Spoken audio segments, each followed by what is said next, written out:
This conference will now be recorded.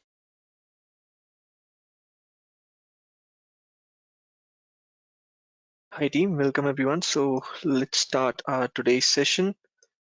So let us start about what is our agenda for today. Okay, just give me a moment. Okay, so today what we are going to discuss, we'll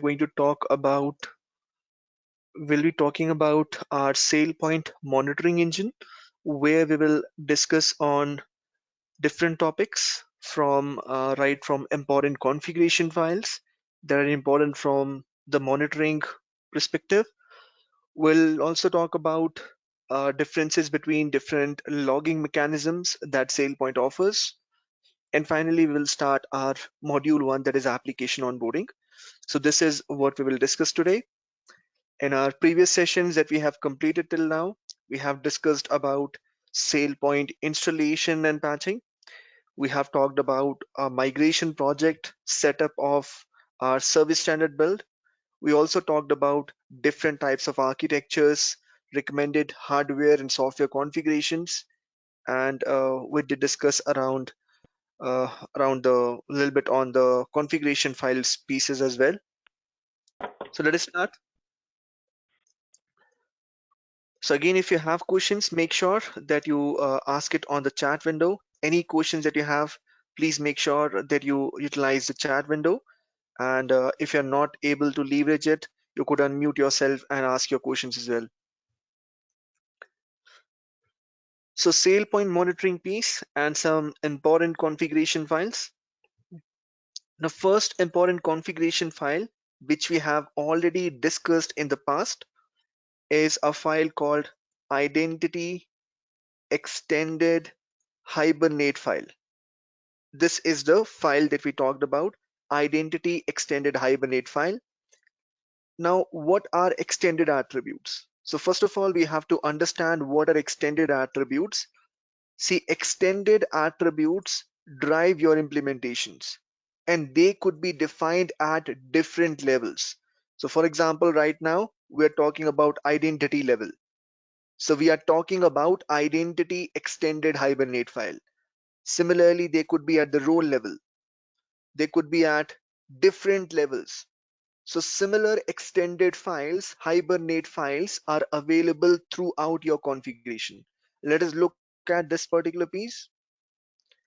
So if you go to your implementation, wherever you have implemented SailPoint, you will be able to find different hibernate files.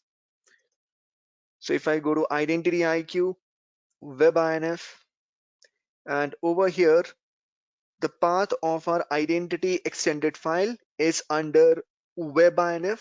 All important configuration files will be under WebINF.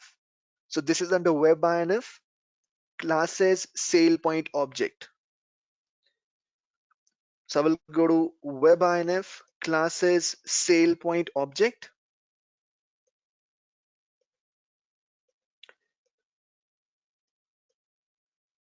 So WebINF classes, now SailPoint over here object. So just like identity extended, you could see over here I have different extended files available. So this is to define extended attributes at different levels in your implementation, at application level, bundle level, at so many different levels. We could define extended attributes in our implementation. So what are extended attributes? Let us look at extended attributes over here. So as I mentioned, extended attributes are central to your implementation in SailPoint.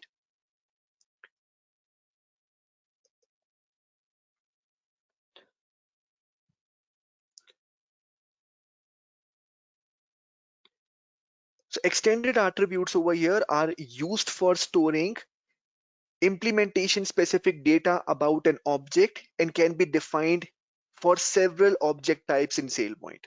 So link, bundle, applications, all these are different object types for which extended attributes could be defined. So as you can see over here, when I go to this particular address, where I'm going to web apps I'm going to identity IQ, WebINF, classes, SailPoint object. So over here, I'm able to see different extended files, Hibernate files are available. What are they being used for? Extended attributes in my implementations are being used to store my implementation specific data.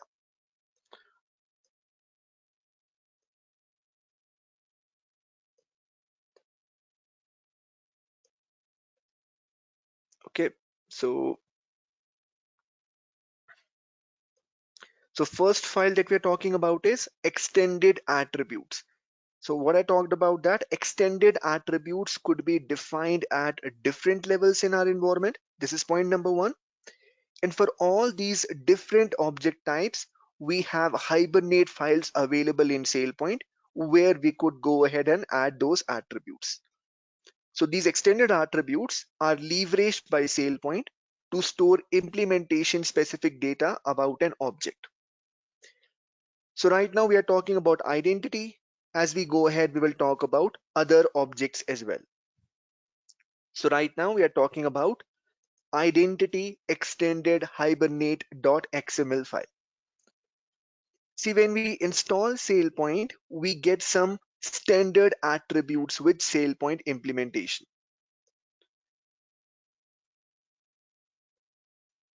So for example, I'm logging into SailPoint now. SP admin, I'm logging into SailPoint. Now, once I log into SailPoint, I have to go to my global settings and I have to go to my identity mappings. So these are some standard attributes available in my environment. So this comes with some standard out of the box attributes. Now, extended attributes can further be defined to store implementation specific data. So there are two things over here. The first thing is Hibernate file. The second thing is object config. So second thing is object config. What is object config?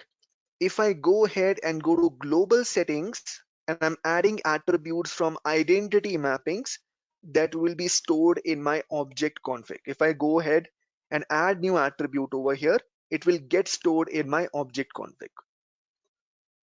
Now, in a previous discussion, we talked about that these two should be in sync. This is recommended that these two are in sync.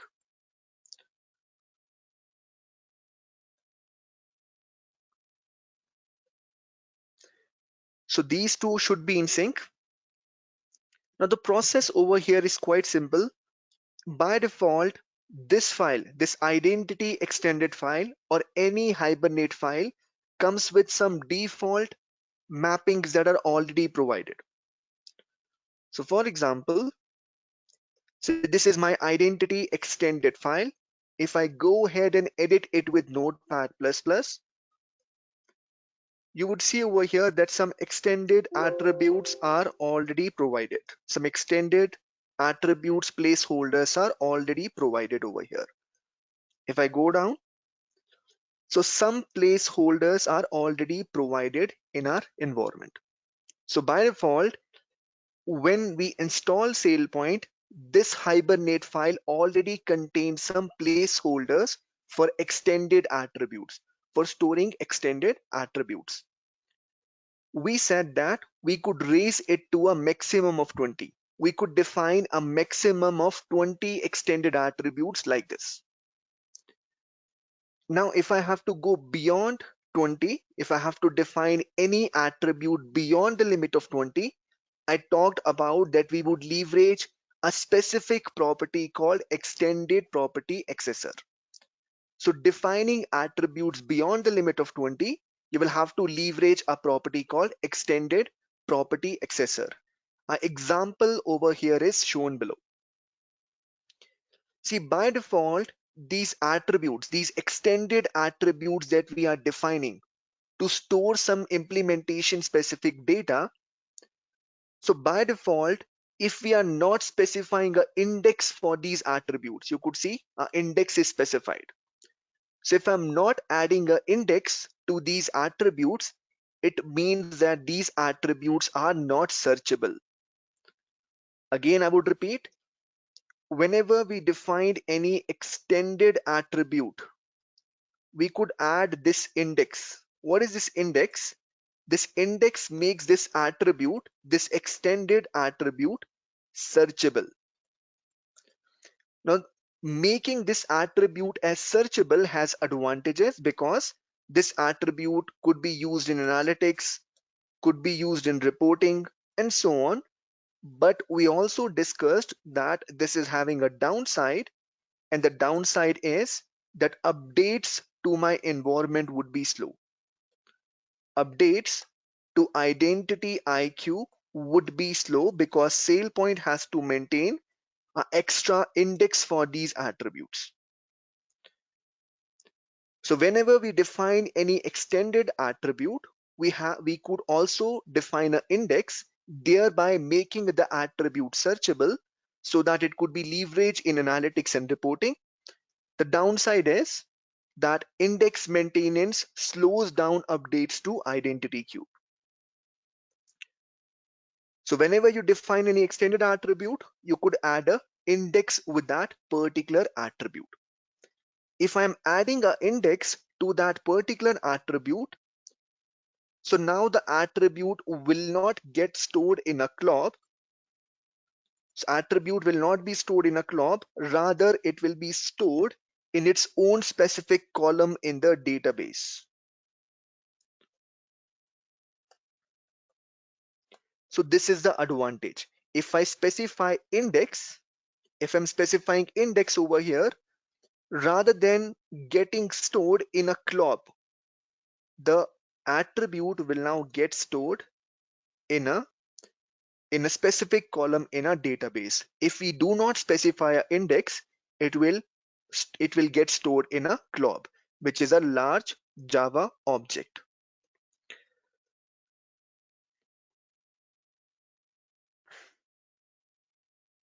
Okay, so let us read this briefly over here.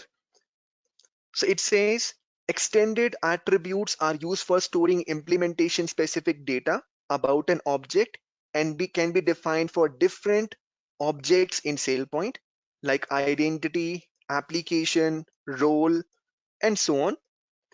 Non-searchable extended attributes are stored in a club in SailPoint database, and the number of extended attributes that can be defined is virtually unlimited.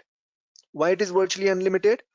Since we could even define attributes beyond the limit of 20, leveraging this property, which is called extended property accessor. So there is no limit in SailPoint on how many extended attributes you could define. So any number could be defined even beyond the limit of 20, leveraging this property. So as I mentioned, by default, SailPoint is pre-configured with small number of extended attributes for each object type. So for each object type, by default, we have small number of pre-configured extended attributes available.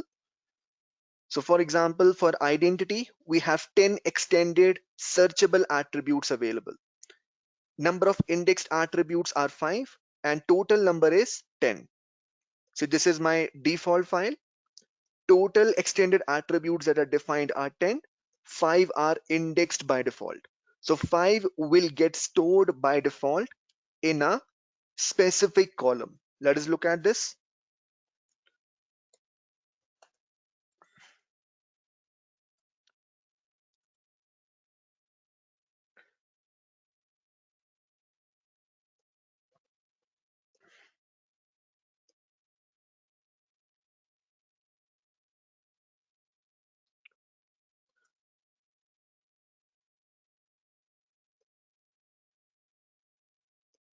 I will go inside my database over here, which is Identity IQ database. And then I will say show tables to list down all the tables.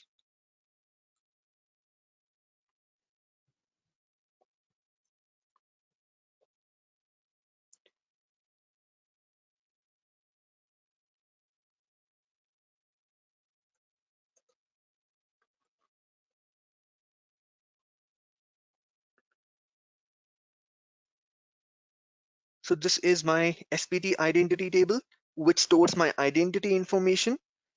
And now we will describe this particular table.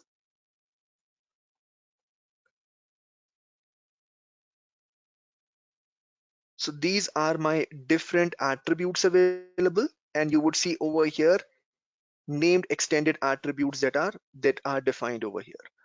So look at these extended attributes that are available over here, and the extended attributes that we have defined will now, rather than getting stored in a club, they will start getting stored in their particular column names over here. So this is the advantage that we get by making these attributes as indexed. They will get their specific column in the database over here.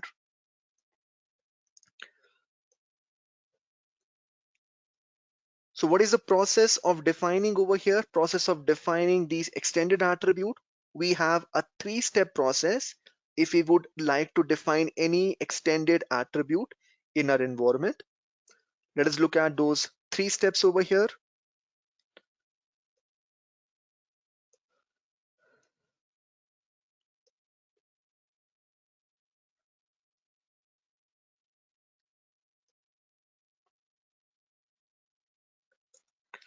So first of all, define your attribute. Define your attribute in your object config. Then add the attribute in your Hibernate file. Optionally make it indexed. So we know what will index do. Index will make this attribute searchable. And then finally, you will also have to run your IQ schema command. What is this IQ schema command? This will generate your database scripts, very important, to make modifications to your database based on your Hibernate file. See, Hibernate file is a mapping file that is assisting your implementation to map those extended attributes. So alternatively, when you are defining named extended attributes, specifically named extended attributes, you also have to run your IQ schema command, which is your database script to alter your database based on the modifications you have made. Another important thing is, now this could happen, these extended attributes you could define either at the start of your implementation. This is what is recommended, that you define extended attributes at the start of your implementation, or they could also be defined after you have implemented or during your implementation. If you're doing these attributes, defining these attributes post implementation, you will have to extend your database and run your extend script. So you will have to extend your database in that case. So let's look at this particular approach, what all we have to do. So we'll look at defining extended attributes in object config. So I will go ahead and define one extended attribute in my object config. I will go to Home tab.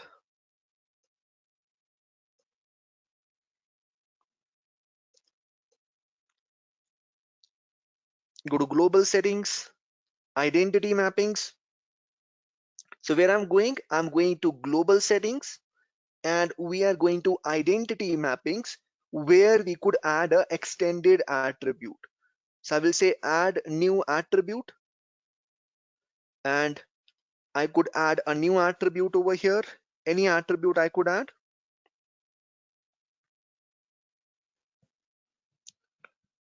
For example, I'm adding a attribute called contact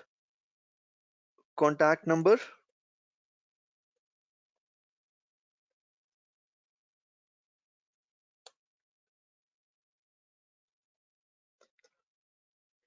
And I will go ahead and mark it as searchable over here.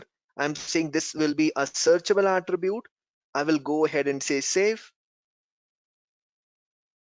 So whatever is my whatever is my attribute name, that should be the same value that should be added to my Hibernate file.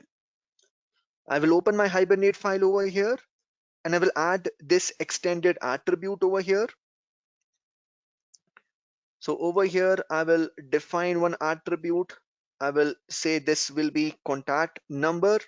I've added this extended attribute over here. And further,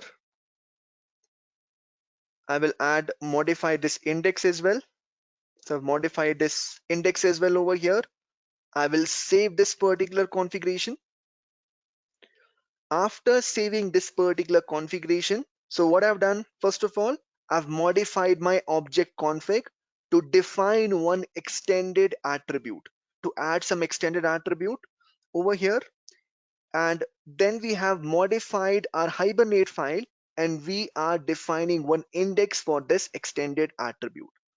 Final thing that I have to do is run my schema command.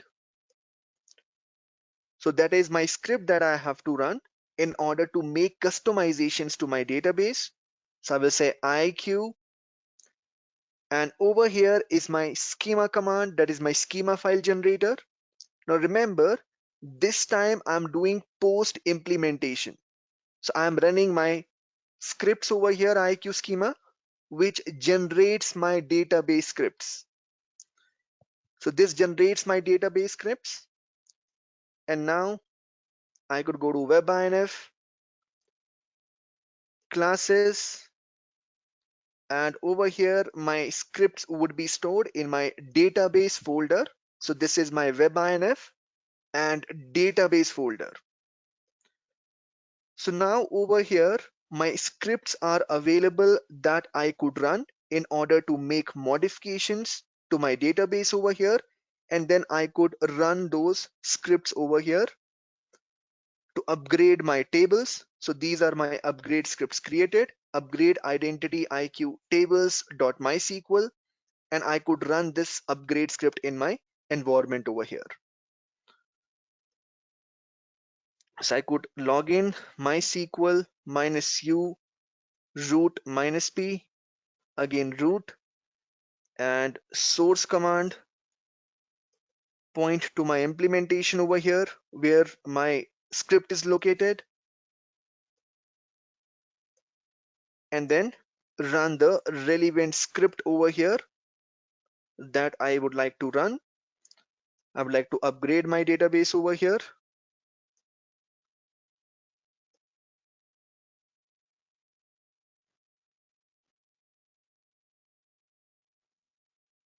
So I will run these particular scripts.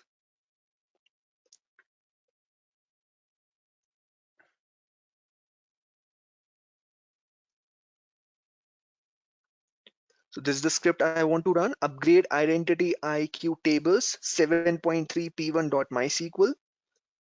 So I will go to properties and run this particular upgrade script.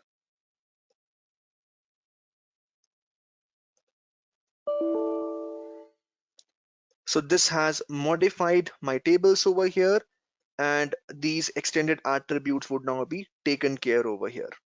So this is the three-step process that we have to execute. So what we have to do is we have to define our attributes in object config, add the attributes in our Hibernate file, make them indexed so that they are not stored in CLOB, they are stored in specific columns, and then leverage our scripts to make modifications to our database. So this is our first important configuration file. What is this configuration file? Yes, it contains, so those named extended. So the question over here on the chat window is, what does the update script contains? Now this update script contains whatever modifications you have made to your Hibernate file. So those named extended attributes would then be added to your database, and they would, rather than getting stored in a CLOB, they will have specific space available on your database over here. So this DDL script that you run would go ahead and allocate space to these attributes in your database. So this is what this contains. So you have to run this IIQ extended schema.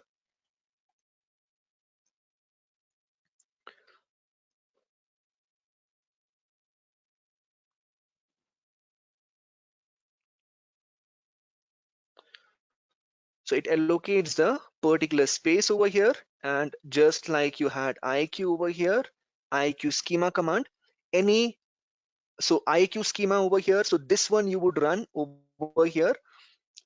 IIQ schema command you would run originally if you are doing it initially in the initial setup when you're adding at the start of your implementation. If you are doing after implementation, after or post implementation, you could you could run your extend script. So over here, just like schema, which is your direct schema generator, you also have extended attribute delta schema generator. So if you're doing post implementation, you could run your extended schema, this particular command. So IIQ extended schema.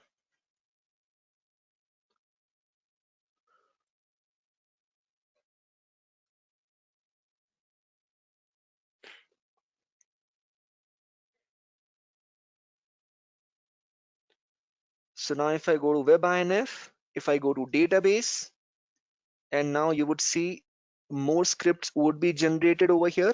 In this case, these to extend further. So you can see over here, these scripts are created to add your extensions. Add extensions to MySQL. So these are the steps. So what are the steps over here? See, as I mentioned, what I mentioned over here, that extended attributes, either I could add at the start of the implementation. If I'm defining them at the start of my implementation, what are the steps? I will define in my object config, add these attributes in my Hibernate file, and run this IQ schema command that will generate my database script. So that will generate my script to create my database and then update my database if I have done patching. This is what I will do if I'm doing at the start of my implementation.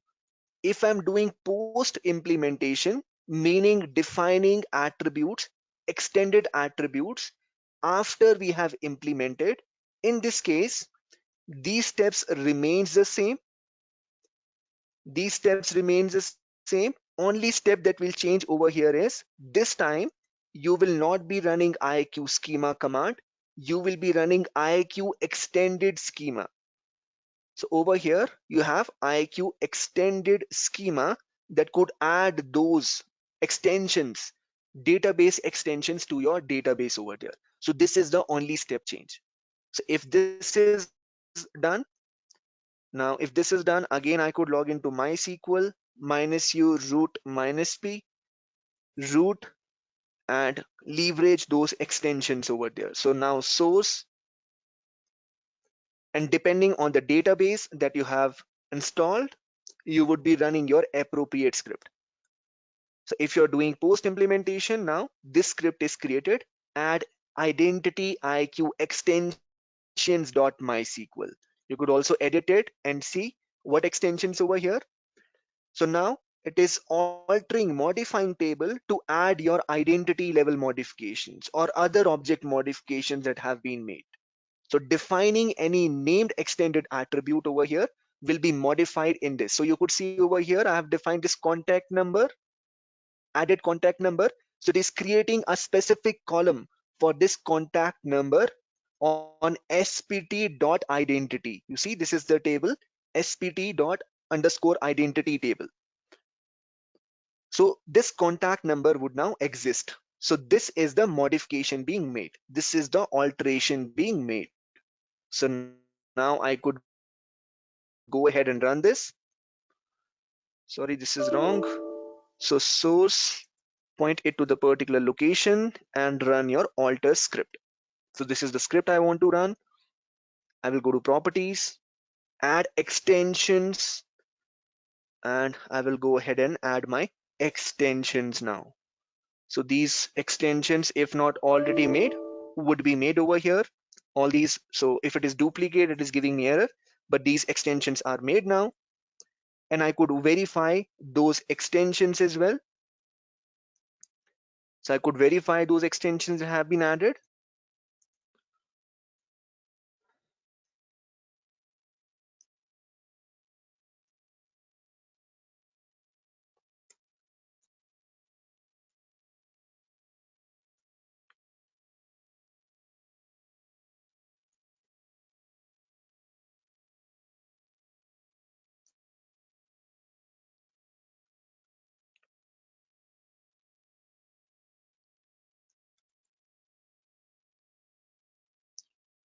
So it was done in SPT identity. So select star from SPT identity, and I will be able to see all my data, and then we'll describe the table. So this is my SPT identity table, which stores all my identity information.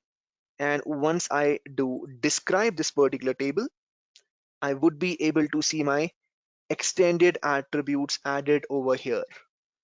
So I will be able to see my extended attribute, whatever extensions that we have defined will be added, and particular space would be allocated over here. Like you see over here, so they have been added and they have been modified over here. So extensions are taken care and they will be added to my modifications. Whatever modifications that we have done will be added as part of this extension.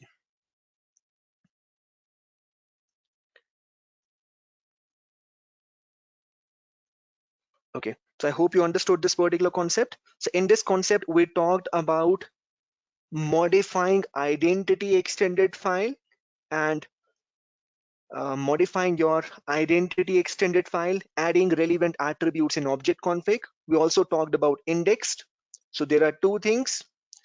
At the attribute level, you have to say searchable, object config level searchable, and in that, for that particular attribute, you have to specify index.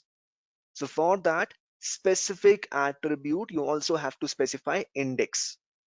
So these are the changes, and then you have to run your finally your script. So these are the modifications being made.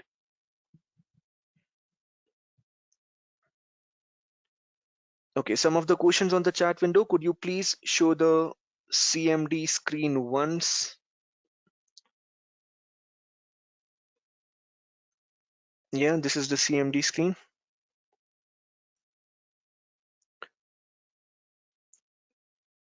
Let me know what is your question.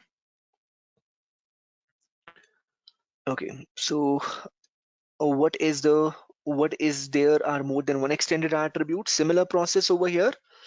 You have similar process. If you have more than one extended attributes, you will define it in object config. You will add it in your Hibernate file and run this script depending on whether you're doing at the start of the implementation. At the start of the implementation, you would run this particular script. If you're doing at the start of the implementation, you have to run IQ schema and directly run your create script.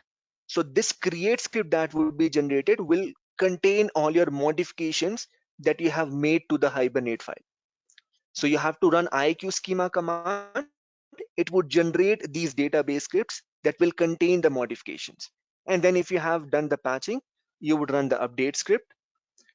If you're doing post your implementation, you have to run this IQ extended schema. So I've talked about both the approaches.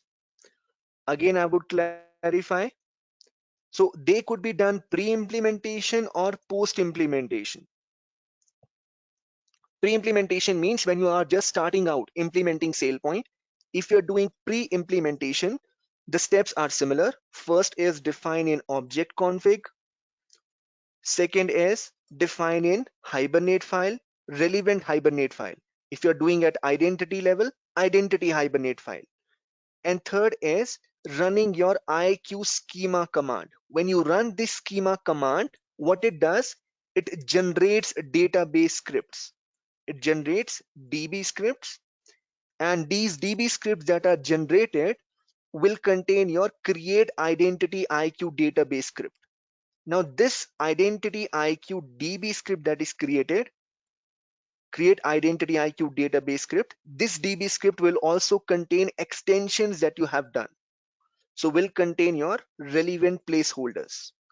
And then if you have done the patching, you will run your upgrade script as well. So this is in the case of pre-implementation. If you're doing post, so this time these steps remains the same. These steps remains the same. The only step that changes is rather than running your IQ schema command, because schema is already existing now, you have to extend the schema. So in this case, you run IQ extend schema. So that extends your schema, and again it will generate DB scripts, but this time we run our alter script, and that will alter my database, will add these extensions and create relevant placeholders in my database for attributes. So pre and post we have talked about. Only differences in pre and post: in pre, our database is still not there. We have not installed our database. We have not implemented the database yet. So in this case, we are yet to generate the schema. Since we modified our Hibernate file, when we run our schema command, it generates the DB scripts with the modifications done in Hibernate. But in case when the database is already there, you have to extend your schema by modifying your Hibernate file. And in this case, since schema is already there, we extend schema and run our alter scripts. So I hope this is clear. Okay, so I've talked about what is difference between extend schema and schema. So extend schemas generate these scripts. So generate these scripts for adding your extensions.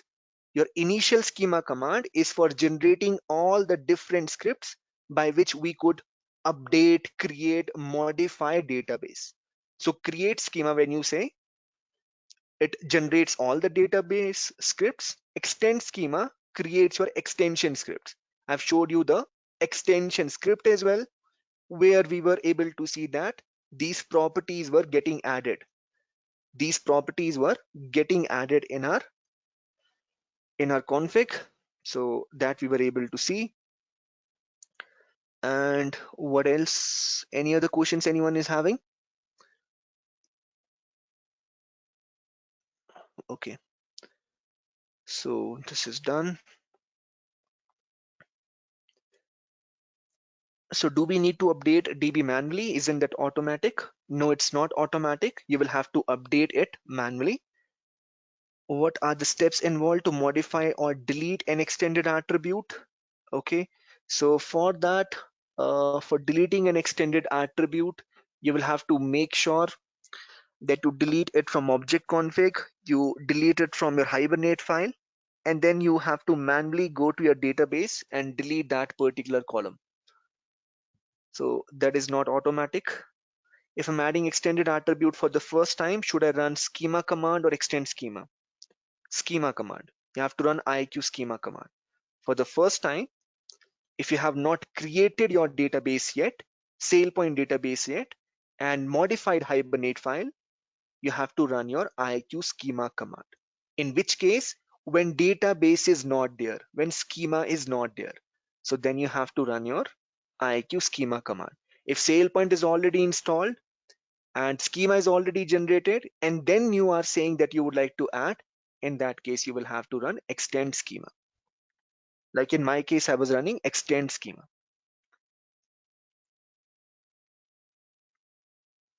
So simple thing over here is, if database is not there, you will run. If database is not there, you will run IQ schema, and then if database is already there, you will run IQ extend schema. Okay.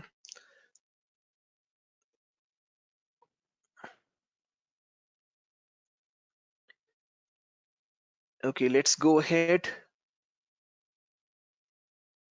Let me pick it up in the break, this one.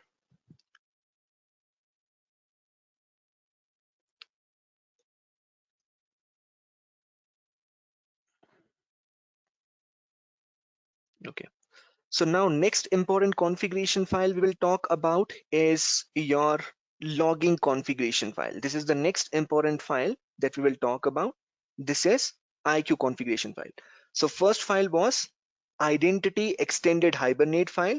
Similar files are available for other objects as well, as I have discussed. What is the importance of identity extended? We all know that identity extended is for defining extended level identity attributes, extended attributes at identity level, and we talked about the processes related to it. The second important file is very important, and this file is IQ properties file.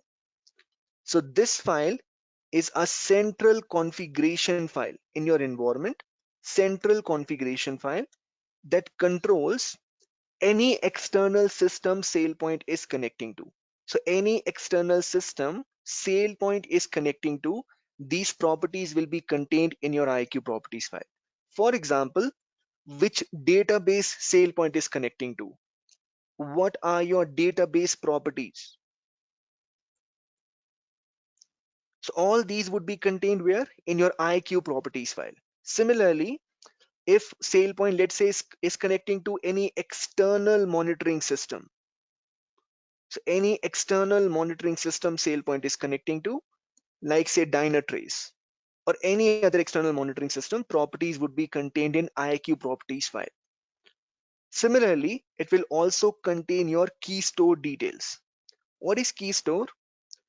So key store over here is used for encrypting your data encryption.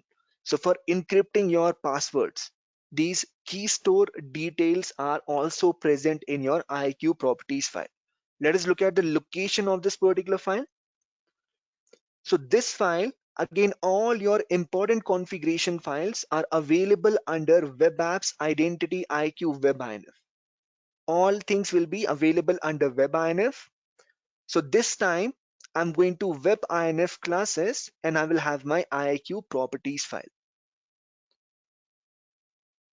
So I will go to my environment. I'm going to Apache Tomcat, Web Apps over here, Identity IQ. Okay, let me show that again. Is it visible now? Okay, so this is what I talked about, that these are the properties contained: database properties in IQ properties file, external monitoring systems, and your key store details. These are the things available in your IQ properties file. The location over here is WebINF classes IQ properties file. Let us look at this configuration file. Now, every important configuration file is available under WebINF. So available under WebINF. So now I'm going inside Identity IQ Web Apps.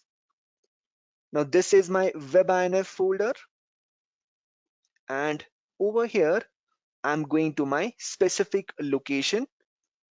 So WebINF classes folder. So this is my classes folder and this is my IQ properties file.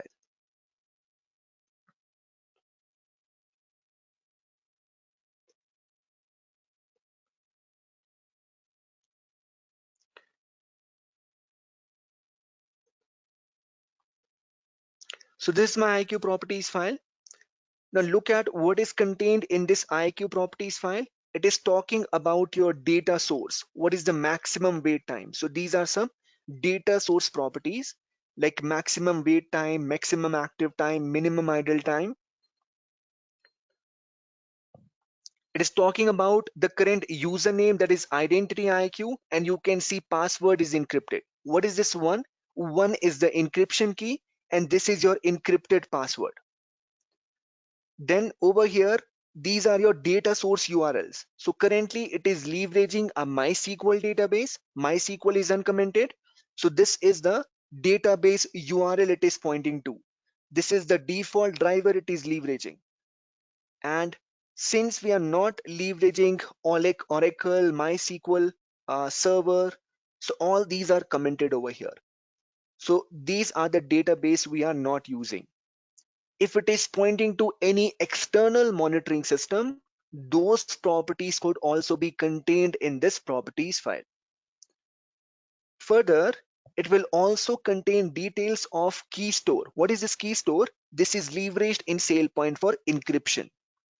So IQ key store and master password properties over here. So if you are leveraging a key store file, a site specific encryption file, these properties will also be contained. Let us look at some of the important properties contained in this IQ properties file. So these are some of the important properties. So database type is determined by which database section is uncommented. For us, it was MySQL. So it will also contain username and password. We were able to see username and password that we are leveraging to connect to our database, and password is stored in encrypted format. So we were able to see username and password. Further, we were able to see so data source.password, encrypted password to use when connecting to the database by default. Data source.username, username to use when connecting to the database. Data source.url defines the host name, port, and database to connect to. Default, it is the standard port on localhost. And then we have the driver class name. So these are some important properties contained in your IQ properties file. This is a very important central configuration file. And as I said, it also contains your key store details. Let us look at this key store. So to understand key store, first we have to understand that by default when we install SailPoint. So by default when we install SailPoint, identities that are created, they will have a password. So this is called native authentication. What is native authentication? Native authentication is SailPoint authentication. SailPoint authentication. SailPoint ID and password that is stored in SailPoint database. Native means native to the application. Now by default, every SailPoint environment is shipped with a default encryption key. Default encryption key is shipped with every product. And this default encryption key is going to encrypt your passwords. So it will encrypt your passwords. Let us look at this. So for example, when I open this particular environment, I will go to Home tab.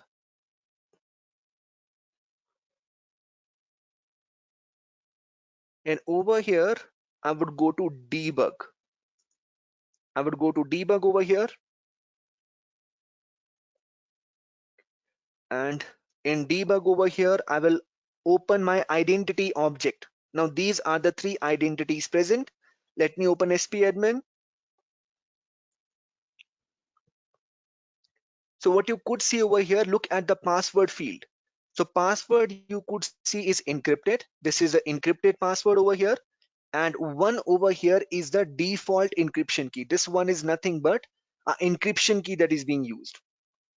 So right now, my passwords are getting stored in encrypted format, leveraging the default encryption key.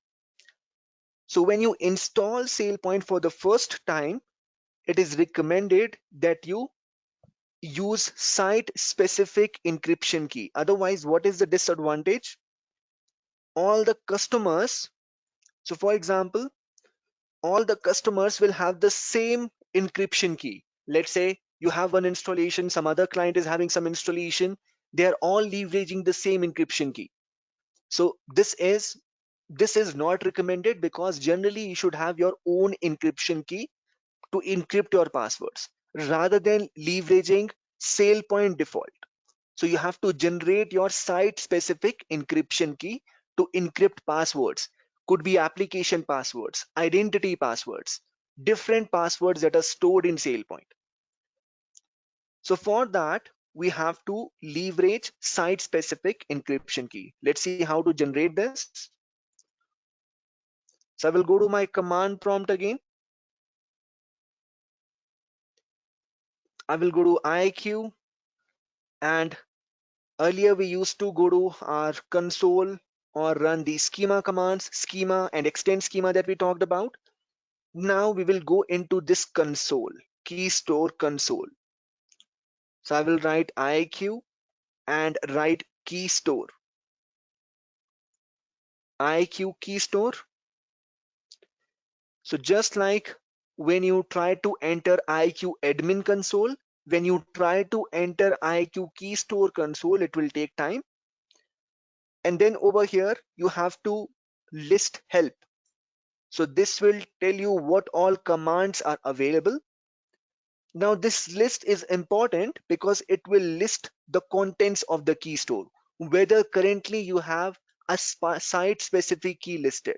So I will say list over here, and over here it is already having a site specific key, but let me tell you how to generate new one. So it is telling me right now that it is having a site specific key that I've generated in the past. The alias over here is 2, which I've generated in the past. So right now I will try to add a new key now. So I will try to add a new key. So we'll go ahead and say add key. What is this add key? Generate a new encryption key that will be securely generated and random.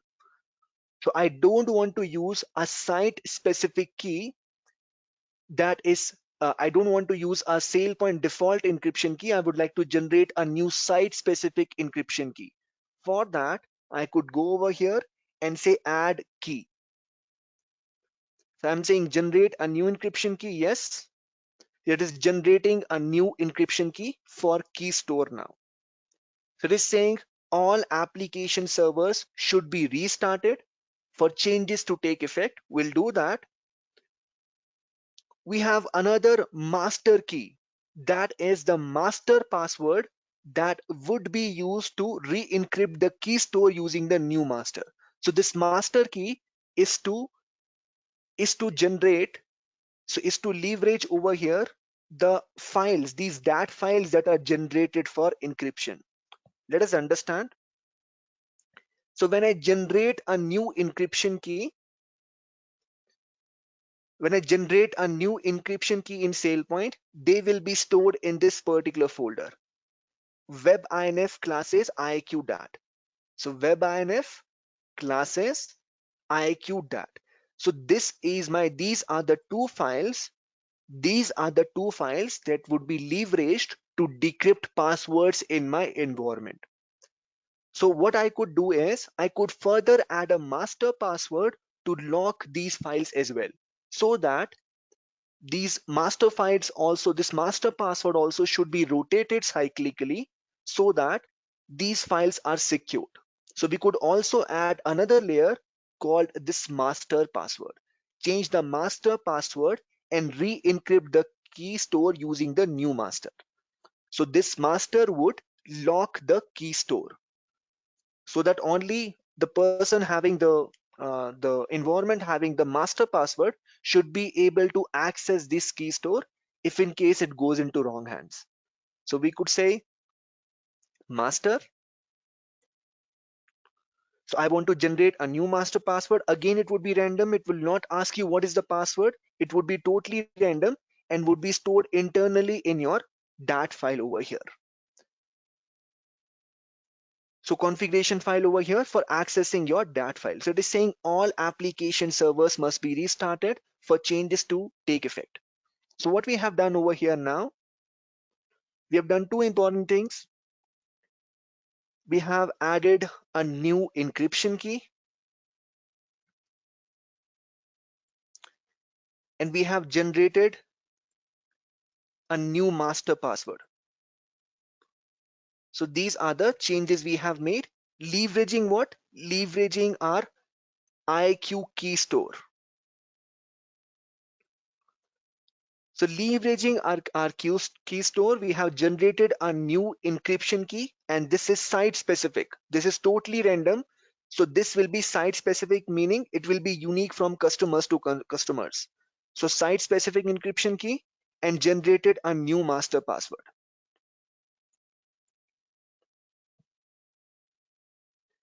So now I could go ahead and even list keys. I could leverage list now.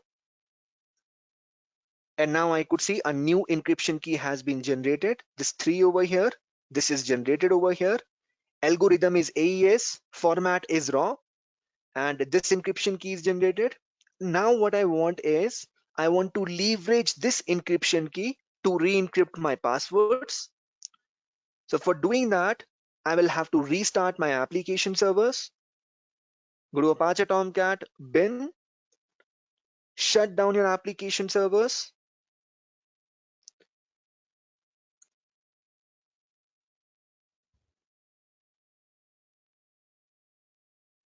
and again I will restart my application server over here for the changes to take effect.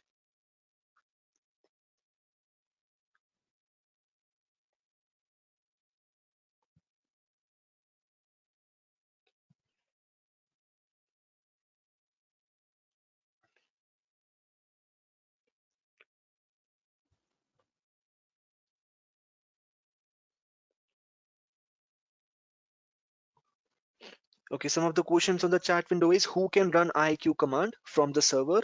Is there any security control in place? Anyone who have access to server can run? No, this will only be the user with admin capability. So when you go to identity warehouse, it is limited to users having admin capabilities. Now, since right now we were having a standard user SP admin, our server is restarting. So let me show you in this environment. So it is generally only the user having the admin capability. We talked about the capability. So only this capability, system administrator has access to your debug page. Any other user with a different capability will not be having access to debug page. Similarly, will not have access to your console. So these are only users with SP admin capability or administrator capability that are defined on identity queues. So you could go to over here, identity warehouse, identity warehouse, and right now we are operating it leveraging SP admin, which is our having system administrator capability. So it is only available to this particular users having holding this system administrator capability that gives access to debug page or gives access to IQ console. So only those users can access.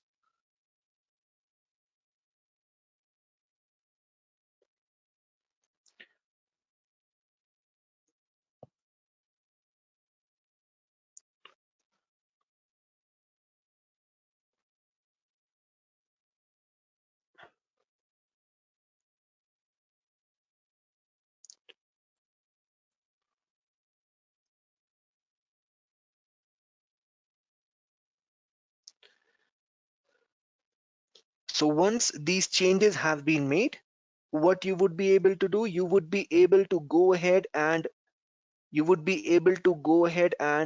re-encrypt over here, leveraging the new encryption key that we have created.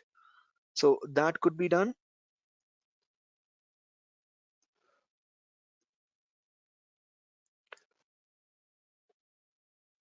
So that could be done once your encryption key is available.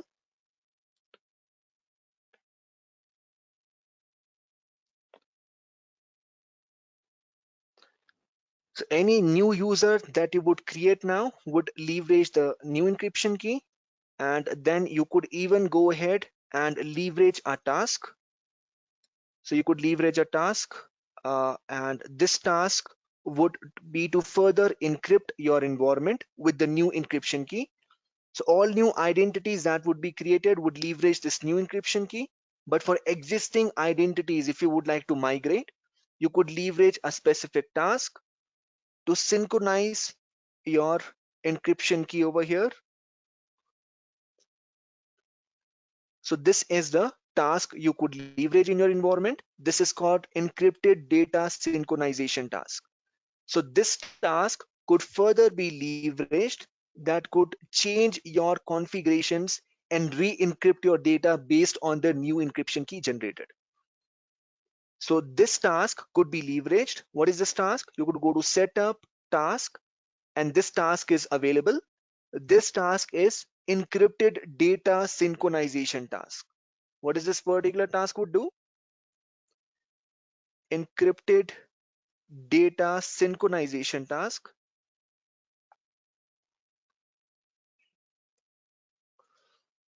So if a new key has been generated, this particular task could be leveraged now. So this task could be leveraged in order to modify the current objects to leverage the new master key, the new encryption key that you have generated. So to re-encrypt your current data that you have, you could leverage this particular task, encrypted data synchronization task. So if I go ahead and run this particular task,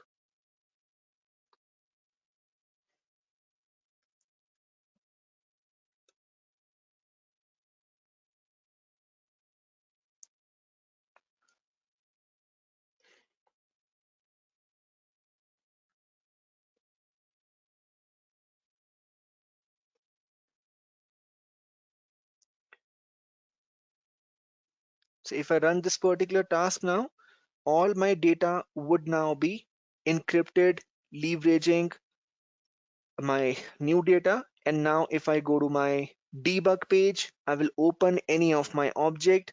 They would now get encrypted with my new encryption key. So now if I go ahead and open any of my object, they would leverage my new encryption key.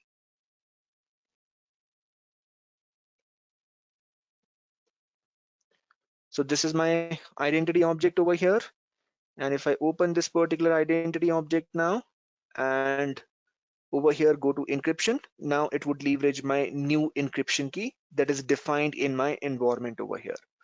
So this could be done over here. Okay, so this could be done over here. So now what I'm opening my identity object after running my synchronization task. And now when I open my identity object over here, I could see a new encryption key is being leveraged. And this encryption key would be leveraged to re-encrypt my environment objects with the new password. And they would be encrypted leveraging my new encryption key. So what we talked about over here, we talked about that for our objects to leverage this new encryption key that we have defined, we will run this particular task, that is encrypted data synchronization task, that will modify your objects, modify current objects that you have, like identities, applications, to leverage the new site specific encryption key. So new site specific encryption key. So this task you would leverage in order to generate a new encryption key and leverage it in your environment over here. So this is done. And so what is the IAQ properties file doing over here then? So either you could store these DAT and configuration files that I talked about. So the files that were generated, let us look at those files again. Web apps, identity IQ, WebINF, and we talked about these two files getting generated. That is that file and our configuration file. So either they could be stored in your environment. So now I'm in WebINF, I'm in classes. So we talked about these two important files for encryption, IQ configuration and that. They're not human readable files. So you could not read them. They are not human readable. So either these files can reside in your application server, or you could further secure them outside your application server in a secured location. So what we are talking about, that these configuration files, IAQ configuration and that are leveraged for encryption, they could either get stored in SailPoint in your application server or outside your application server in a secure environment. If that is being done, then the properties file comes into the picture. So let us look at the properties file. If you are storing them outside If you're storing them outside your environment, you could specify them in your configuration file, IAQ configuration file. The address of these files could be specified in your configuration file. So this is my configuration file. So location of these files, if they are residing outside SailPoint, outside your application server, so their location could be specified over here, like where they are located. So for example, this could be path and file name over here of IAQ configuration, path and file name of your dat file. So by default, it is commented. And if you are specifying them in outside location anywhere, that location has to be specified so that SailPoint could decrypt these passwords. So storing of these configuration and dat files is also possible outside your application server. In case you're doing that, you will uncomment this in your properties file and specify your locations of your dat and configuration file.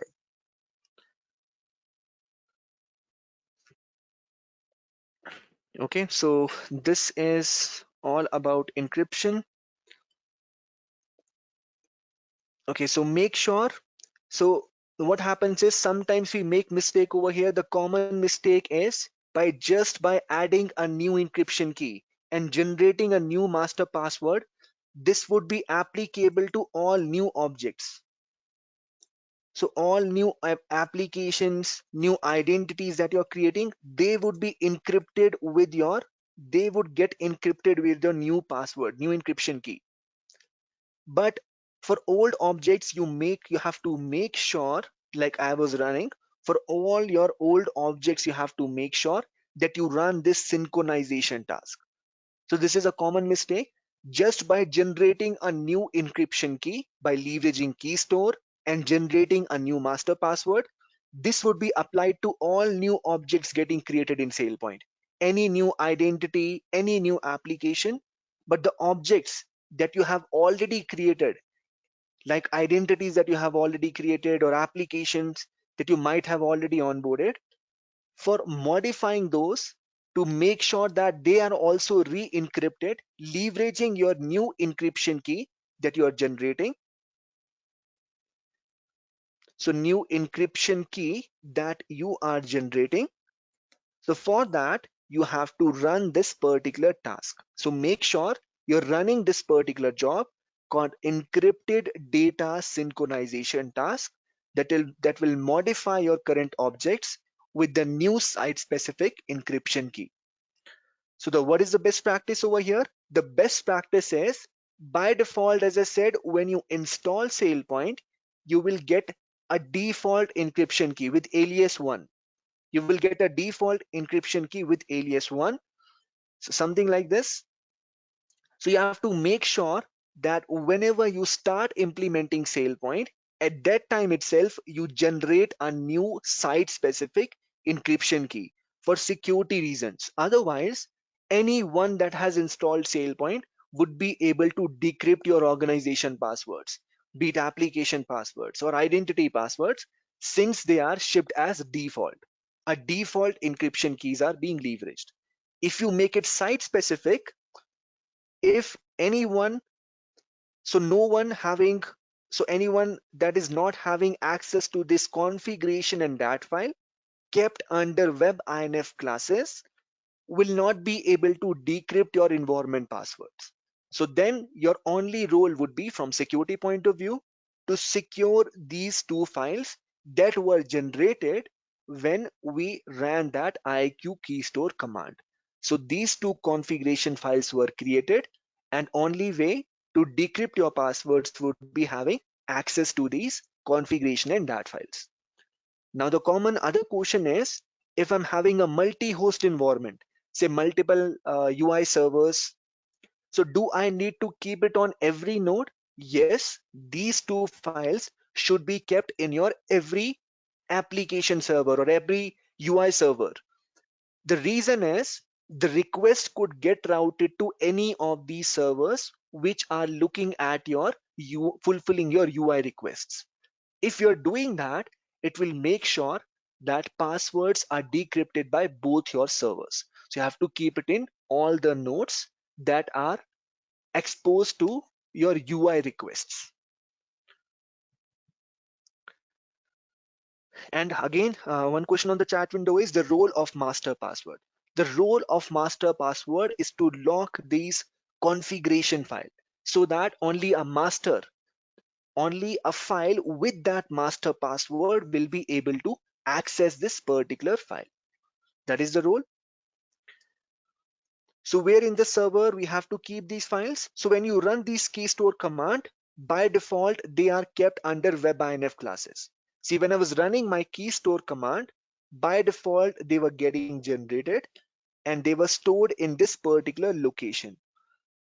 So over here, if I go back, so when I was adding a key over here, you could see where it is getting added. Identity IQ webinf classes IQ dat. So by default, this is the location. I've also talked about if you do not want to keep it in your application server. Let's say you're working for a banking client and they are not comfortable storing your configuration or dat file inside your application server and they want to secure it in a separate location. In that case, properties file that I mentioned could be leveraged, which could contain address of your IQ key store. So file location of IQ key store.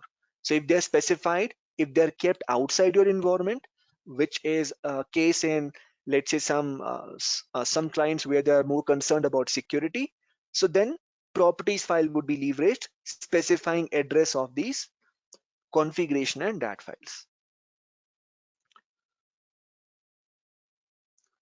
Okay, so since the key is changed, do we also need to change the database password in IQ property file? Good question. So again, what you could do, so what over here is another important thing that is available. So by default, even that password, if you see, is getting encrypted using the default encryption key. Look at this. So uh, when I go above over here, look at this password. So this password will not be modified automatically when I run this synchronization task. So this synchronization task is not modifying this database password, is not re-encrypting this password. So when I run this synchronization task, it will impact all the other objects and change them to leverage a new site specific encryption key. But this password that is getting stored in your IQ configuration file for your database is not getting re-encrypted. So we could change that as well if we want. How to change that?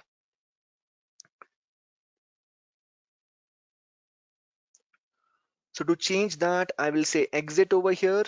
Again, IQ. So earlier we went into key store console. Now we also have an option called encrypt. This could be identity IQ encryptor. So I could say IQ, I could say encrypt.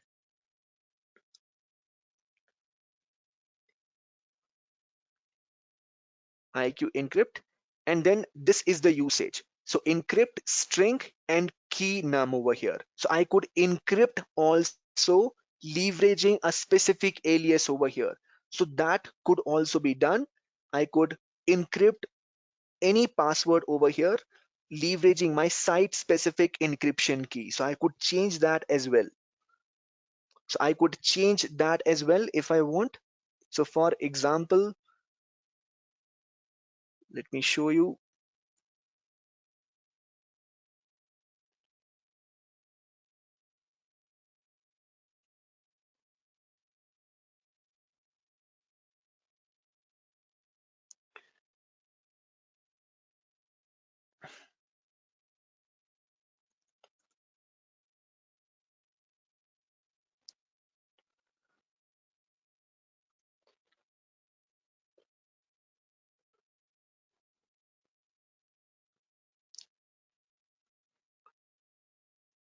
So let me log into again IQ encrypt command.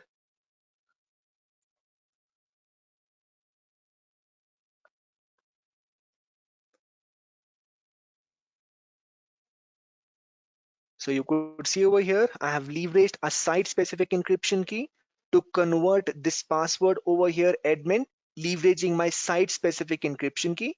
So I could copy this over here and modify my file over here.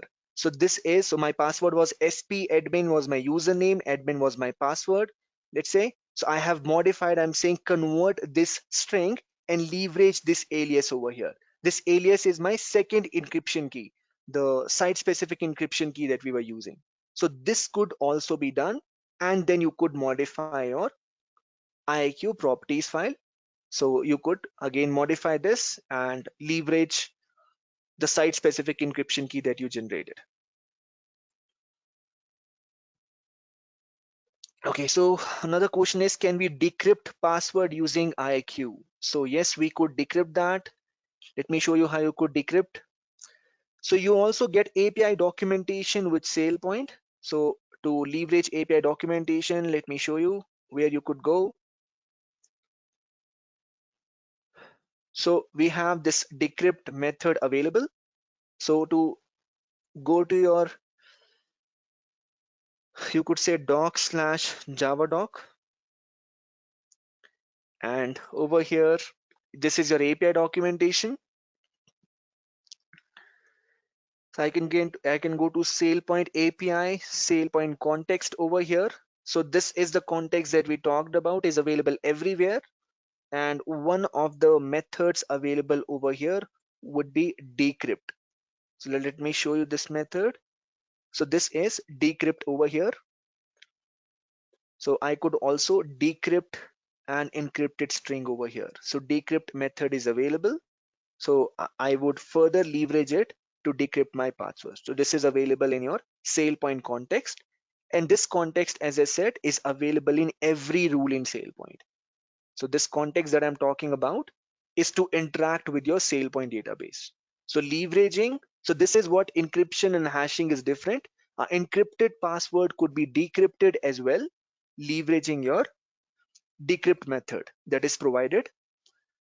So I'm talking about this context that is available everywhere, SailPoint context.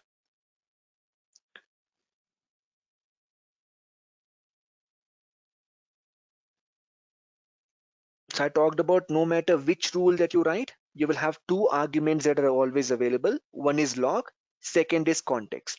So this is a SailPoint API SailPoint context, which is used to query the database if necessary or interact with SailPoint objects. So one of the methods available over here is to decrypt, and it could be used to decrypt a encrypted string. So this could be leveraged as well. And after the break, I will also show you a rule by which I would decrypt these passwords. Okay, let us move ahead. And any other questions, anyone? Okay, so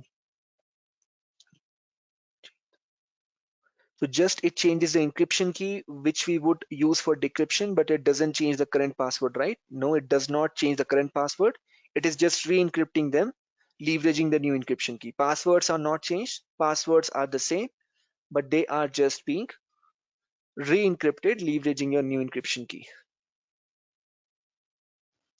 I believe the encryption is internal to SailPoint and users' current password is not affected. Passwords are not affected, but they are re-encrypted in SailPoint. So what I was doing is I was showing you these objects like identity objects. So since these passwords are stored in identity objects, the best approach is that you re-encrypt them. Passwords are not getting changed, but they are being stored in encrypted format. Rather than leveraging a SailPoint default encryption key, we are generating a new custom key and re-encrypting them and making the changes by leveraging that encrypted synchronization data task. Okay, let us move ahead. So SP admin password would have been changed automatically. You could change any password in SailPoint. So if you're talking about password change and not encryption, any password could be changed. So you could do that by going to your environment, and you could change any password over here. by going to manage passwords option. So I have this manage password quick link, and any password could be changed. You could say change password for others or for SP admin. So any password could be changed on identity. So I could modify SP admin password if I want. So any of these passwords could be modified in SailPoint using the manage password functionality.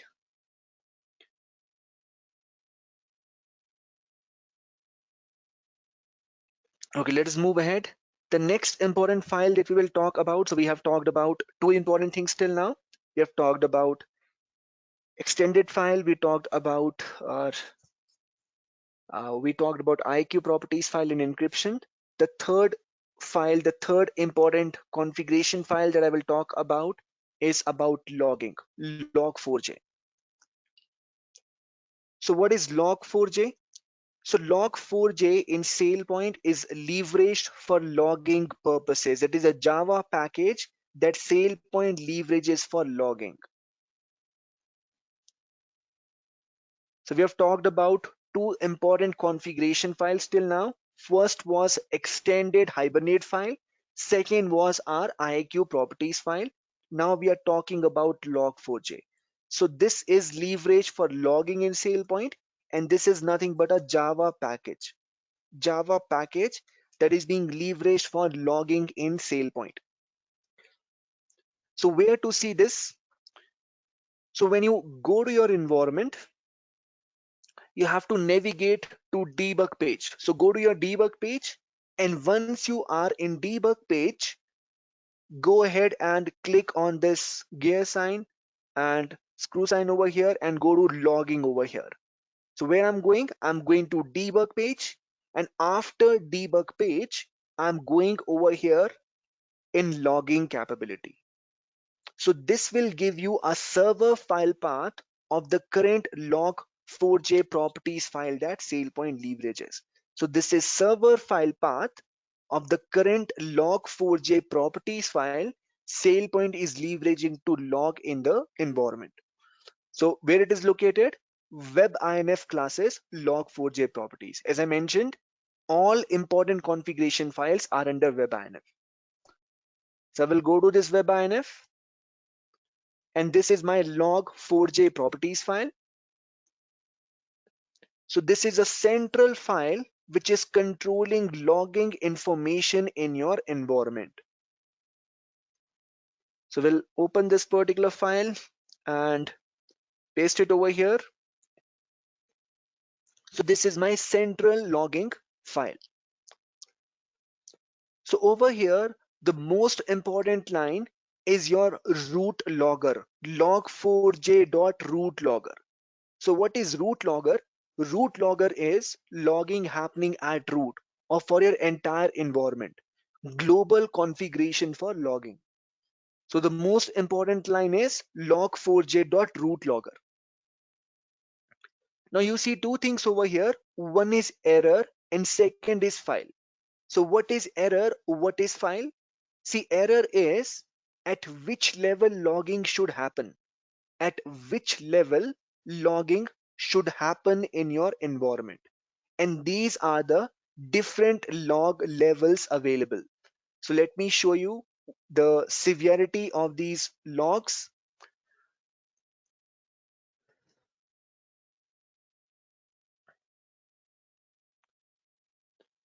So these are the log levels available, and we were talking about root logger. So log4j.root logger over here. So these are the valid log levels in the increasing order of severity. So valid log levels in increasing order of severity. So we have trace, debug, info, warn, error, fatal, off. Trace is required to get methods entry and exit logging over here. So these are in increasing order of severity. See, if I'm tracing over here at info level, meaning all the metadata would be captured. That is the information getting exchanged between processes. Then I have warn. It will capture all my log, all my warnings. Then I have error over here. So any error happening in my environment will get logged. Then I have fatal, only errors that could lead to your environment crashing, that are fatal for your environment, that will get logged. So we have different log levels at which logging can be done. So first thing over here is that we talked about. First thing that we talked about over here is root logger. What is root logger? Global logging configuration. Then what is error over here? The log level at which I want to do logging. It could be any of these levels. In production environment, it is not recommended to log at say like 1 or info, since it would generate enormous amount of logs. So generally you will either do it at error, or you will do it at increasing order of severity, or fatal or error, so that only relevant information, relevant logs that could disrupt your environment are getting captured. Second thing over here is file. So we are specifying at which location where my logs should be, stored. So first thing is what level, second thing is where these logs should be stored. So this is an example of a rolling file appender that writes to a particular file and rolls over when it reaches a maximum size over here. I'm saying maximum size is 5000 KB. So when my log file size reaches 5000 KB, it will roll over. It will roll over. So over here, you will see that you have this IQ log location that is being specified. So this log over here could be specified. So for IQ log, we have this appender, log4j.appender file over here. So this is the location where your IQ logs would be stored. If this is uncommented over here, so if this commented, so this is the location of your IQ log file. If this line is commented out, no file path is specified, IQ will be logging to your application server log. So if I go back and look at this particular file,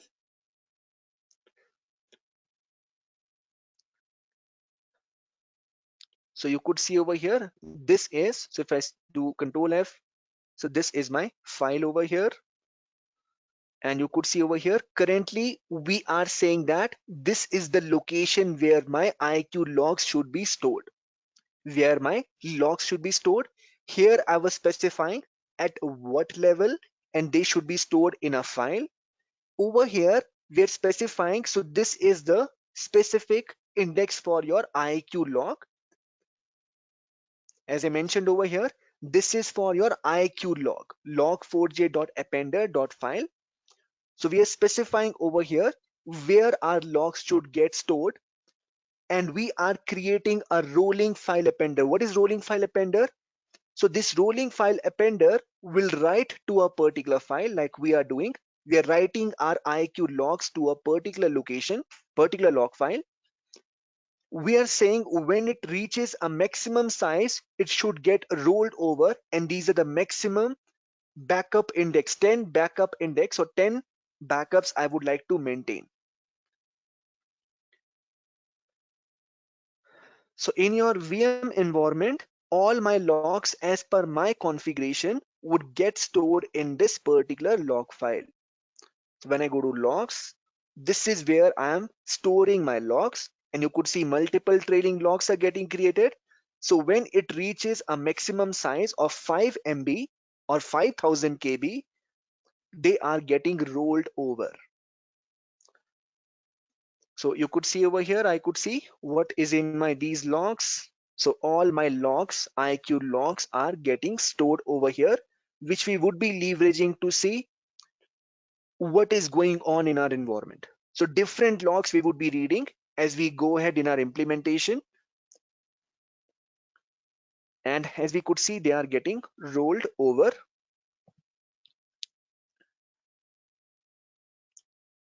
So we will later on, we will also talk about, see what we could do is we could also create custom loggers in our environment. So let me just show you.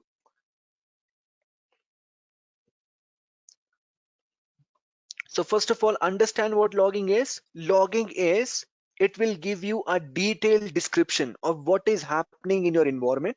So it will give you a detailed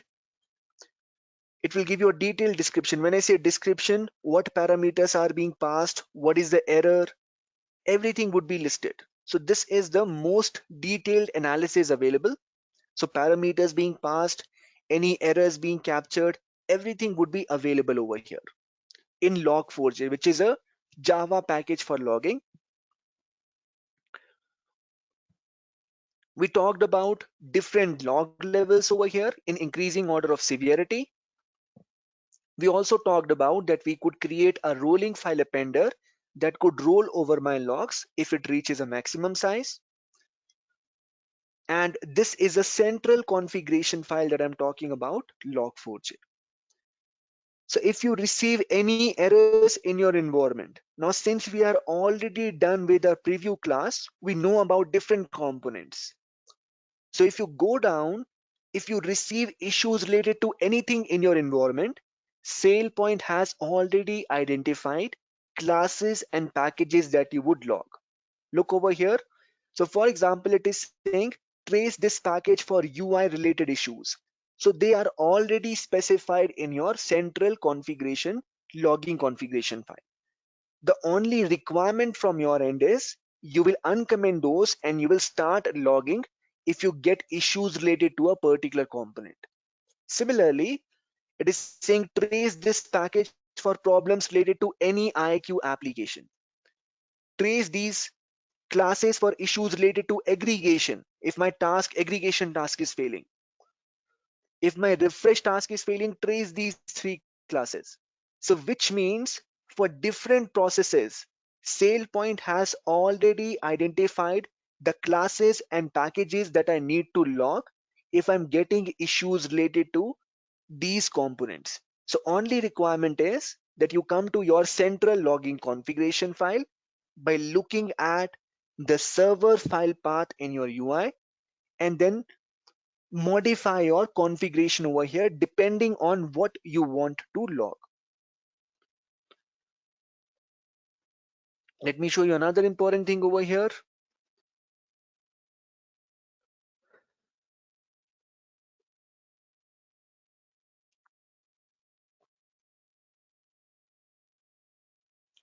So what is logging over here? Logging is one of the core investigative tool. Logging options, we are currently talking about Log4j, which is the most detailed out of all the others mentioned over here. So we have a lot of different options for logging, but Log4j is the most detailed compared to any of the other logging options that are provided. So what we are trying to do over here, whatever transactions that are happening between Identity IQ application server and database server, we are trying to log them. If we get any failures, so I talked about that we have different log levels: trace, debug, info, warn, error. They are configured in Log4j properties file. Where do I know where this file is located? To look at the location of this particular file, I talked about that you have to go to your debug page. After going to your debug page, you have to click on this logging. So this will give you the current file path that SailPoint is leveraging for logging. Like this is the properties file. So global configuration I talked about is root logger. Log4j.root logger is your global configuration that we talked about. So if I open over here, this is your root logger or global configuration. Equal to error. So change error to other levels for global log4j changes. Logging configuration per class. I could also define, so for different workflows, different rules we could write. We could also write custom loggers. The requirement is, which we will be discussing in our coming sections as well. The requirement is that you will define this logger in your specific class, in your specific workflow, and then register it back in your log4j file. So it becomes very simple. So what I have to do is I will have to define this logger object,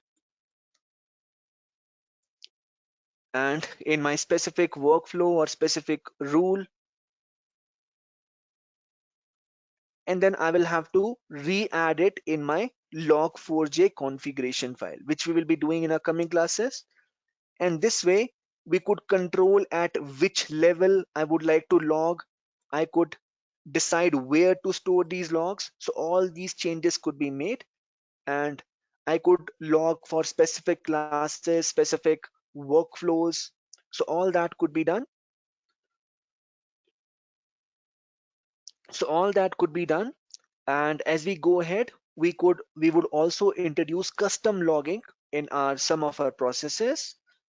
So for example, over here, this is logging configuration per class that could be specified. Changing logging levels for individual classes could also be done, like I have seen over here. So for example, over here, right now, if I uncomment this, it is logging at trace level for issues related to IQ reporting. I could change the log level to any other, let's say error. So I could change it to any other if I want changes in my logging configuration. Now what we understood from this, that we have a global configuration, logging configuration. We also have logging available for all different types of issues that can happen in our environment. And for that, SailPoint has already identified classes and packages. I could control the log level. I could also control I could also control or define custom loggings for rules or workflows that I write. Now in version 8.0, the latest version of SailPoint, some new logging changes have been introduced. So if you're using version 7.3 and below, this is what it is, what we discussed over here. If you're using version 8.0 and above, there are some changes that are introduced. So let us look at these changes that are introduced over here.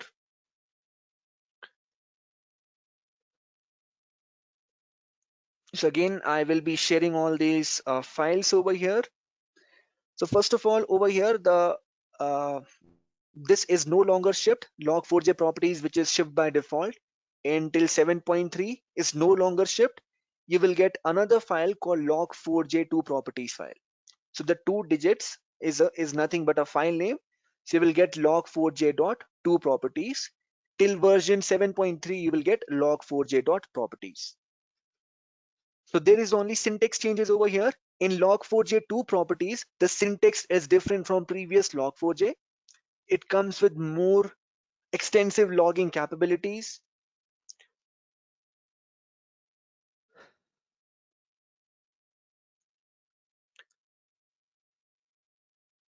So in log4j properties, the earlier syntax that we talked about is, for example, if I want to log a particular class, I was leveraging log4j logger equal to a logging level, let's say debug. But in version 2 of log4j properties, you now have to declare the syntax like this over here. So it will be, so you will have to declare your syntax like this, and then for logger you will display a level. So log4j prefix no longer is used. Earlier I was leveraging a log4j prefix in log4j1, but in log4j2 this prefix is not leveraged if you're going for custom logging per class. So 2 lines are required instead of one. The logger identifier value is not important, but could be uniquely used to join the 2 lines together, like I am doing over here. So this could be leveraged over here to join your 2 lines. So this is the difference introduced in 8.0, and this contains some examples of logging syntax, which I would share with you. So these are some common syntax changes that they have introduced, which I will share with you. But the major change over here is that this log4j prefix, which was earlier used, this log4j prefix, which was earlier used, is not used from 8.0 version. It would be defined in a two lines over here, and the syntax would look like this. Again, so what are the major differences? As I said, it is more extensive and more capabilities are introduced to go at a granular level of log4j monitoring. And this is the changes that have been introduced in log4j2. So if anyone is interested, you could further read these changes in log4j2. So this is log4j2. This is the Java package SailPoint is leveraging in 8.0. From 8.0 log4j2, it comes with more extensive logging capabilities. Okay, so questions, some of the questions on the chat window. Okay, so before I go ahead and talk about that, so we have made relevant shortcuts in our VM environment. So since we are logging, we have made specific shortcuts. One of the specific shortcut is tail identity IQ log.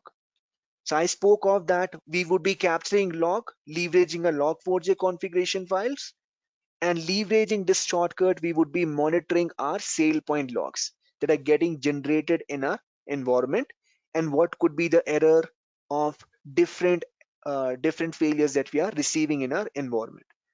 So as you could see, depending on your log level, it could be very extensive. I'm getting detailed information about processes happening in my environment.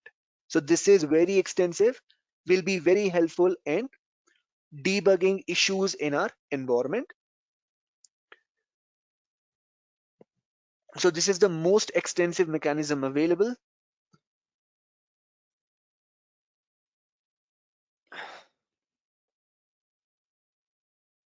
Shiva, the reason is the VM machine is running 7.0 version, and the latest version over here that we are running locally is 8.0. So I have to show the changes in both so that you are aware of what changes have been introduced.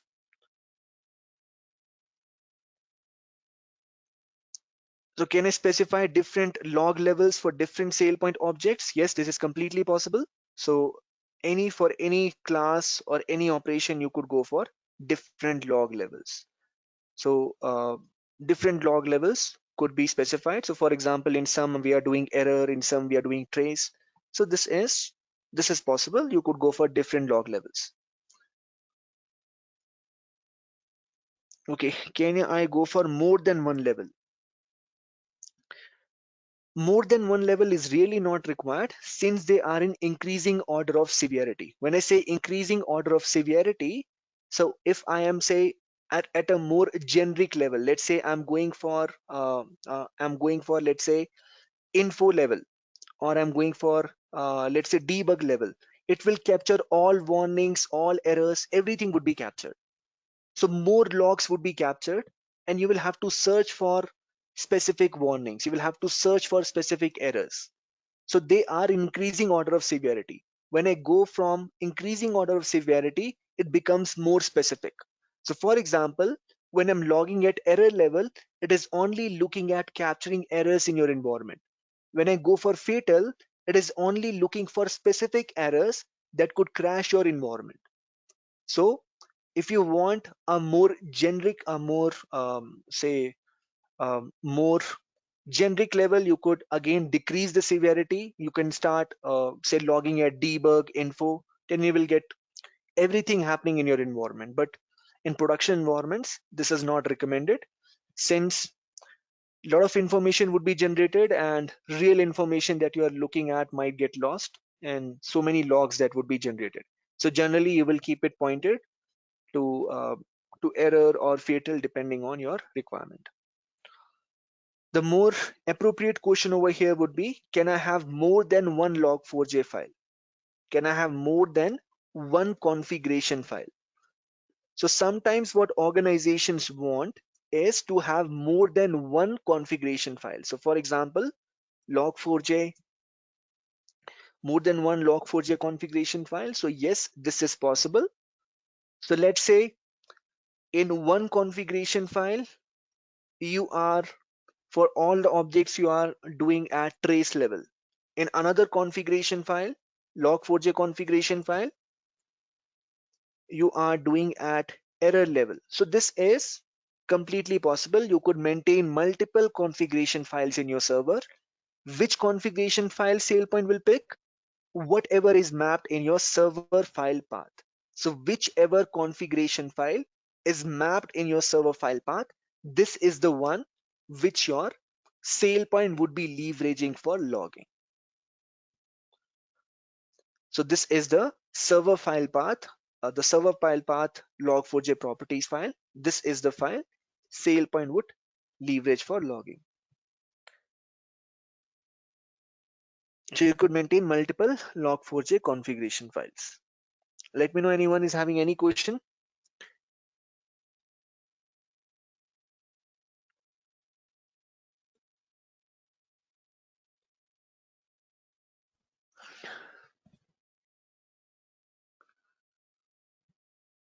So how log4j is connected to monitoring tools? It is not connected to any monitoring tools, but what you could do is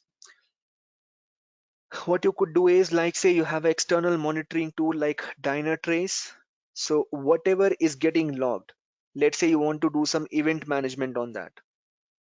So you want to do any event management, meaning you want to do any SOC monitoring. So based on a particular event, if it is getting logged, you would like to trigger a alert. So if that kind of thing that you want is whatever is getting logged, let's say like right now we are storing it in a file. So we have a data file that is storing these logs. This data file could be an input to your to your tools like Dynatrace. So Dynatrace could pick this logs from the file or the database where you're storing these logs, and then on Dynatrace end, you could specify your SOC monitoring, meaning to trigger a alert.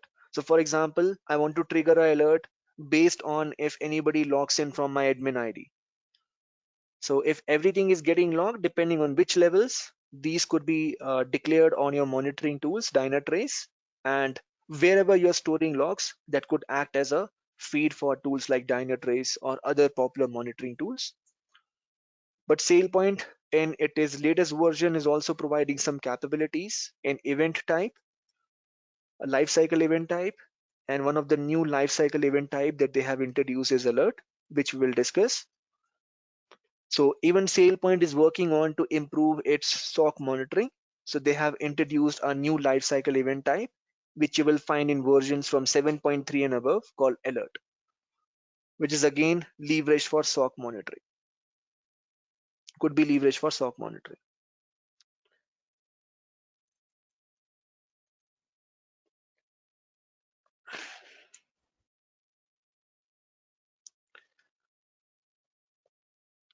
Okay.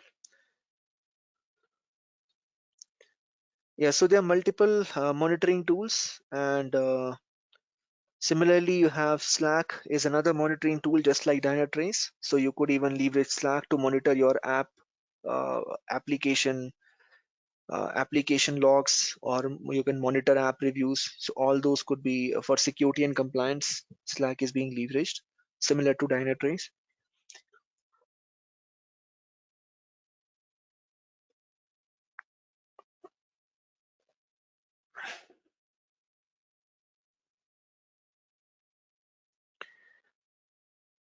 So where are you talking about this? Okay, reload logging configuration file. So this reload configuration file over here, what it would do is, so if in case you have made any changes to log4j properties file, if you click on this reload configuration file, it will make sure that these are picked up. Sometimes to fasten the processes up, SailPoint start managing these caches. So these caches are system caches. So these system caches are to speed up your environment or temporary data that SailPoint stores in order to fasten up your process. So let's say some changes that you have introduced, they are not getting logged as per those changes. So in that case, you could go ahead and reload your logging configuration, so that if any changes that you have made and they are not picked up, they will start getting picked up over here when you reload your logging configuration. So this makes sure that any changes that you have made to your logging file are picked up when the server file path is refreshed.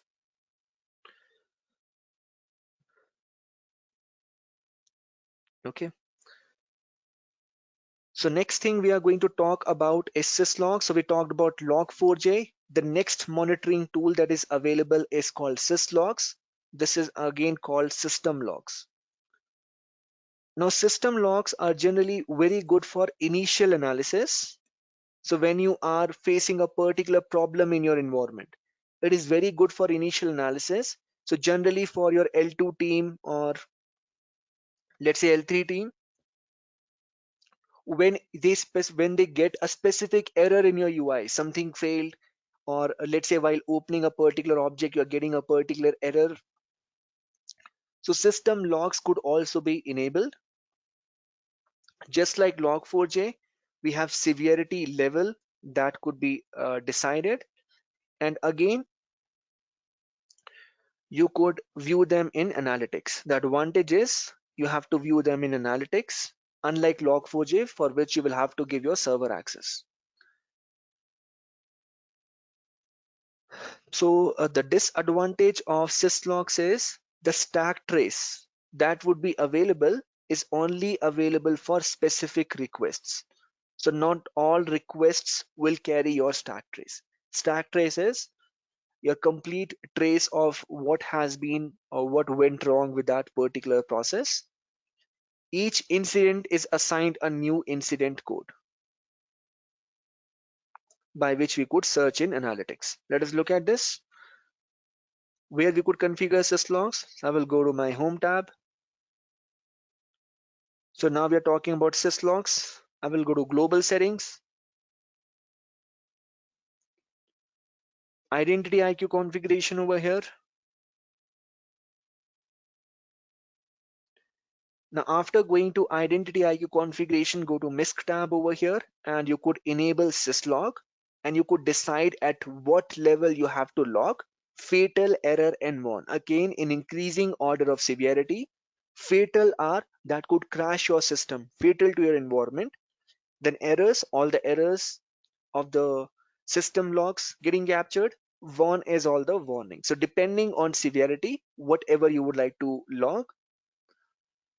Now remember, housekeeping is also very important, because in a production environment, you cannot keep logging these objects endlessly.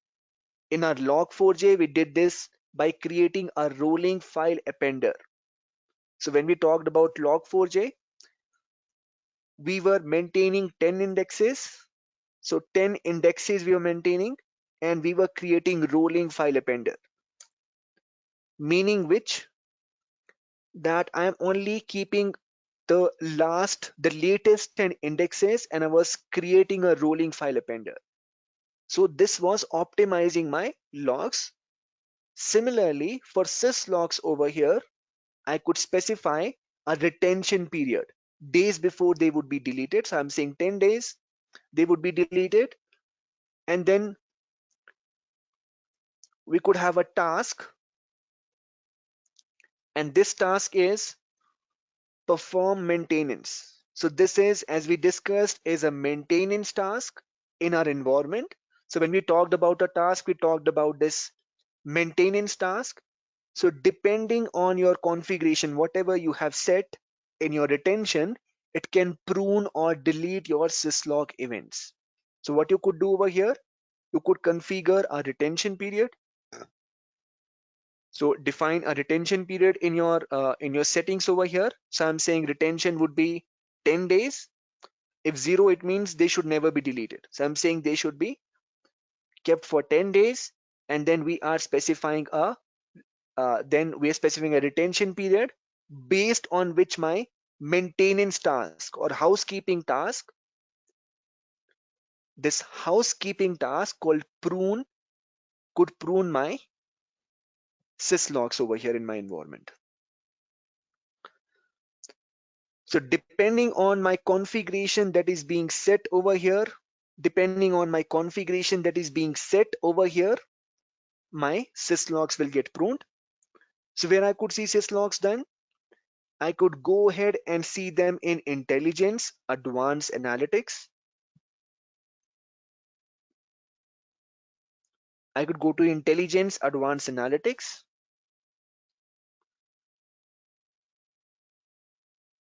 And over here, just like identity search, you have a syslog search available. So you could go to syslog search, and in syslog search, every every unique incident is assigned a incident code. So you could search by incident code, you could search by level. So currently we are only logging at error level. You could search by class name. So these are important SailPoint classes. Like heartbeat service, we have different important classes. You could filter on server, username. So all these are available. I will directly run my search. You could also filter by date. I will run my search. So I could see my syslogs getting captured in my environment. You could extract them over here, export it as a CSV or as a CF file. So if I open these syslogs, you could see all of them are assigned a unique incident code. And for most of the requests, the stack trace will not be available. So they are only for your initial analysis. For your initial analysis, they are useful. For certain requests, you will get a stack trace. Like for example, I can see over here this unable to refresh link. So if I open this, I will be able to see a stack trace over here. So this is my stack trace available. So I would be able to see what is my issue over here. So for certain requests that are more critical, SailPoint will start logging these stack trace, but it is not available for every request. So I could see what is the reason over here. So caused by LDAP connector over here. So failed to connect to the server over here, so which means my LDAP was not up. So stack trace is available for specific request. Again, the more for doing complete logging, you will leverage Log4j, and for doing initial analysis, you could leverage syslogs or system logs. Again, their configuration where they are stored in your environment is again controlled by Log4j configuration file. So if I go to Log4j configuration file, we have available for syslogs. So we are saying direct messages, log messages to DB, and this is where I'm appending my syslogs over here.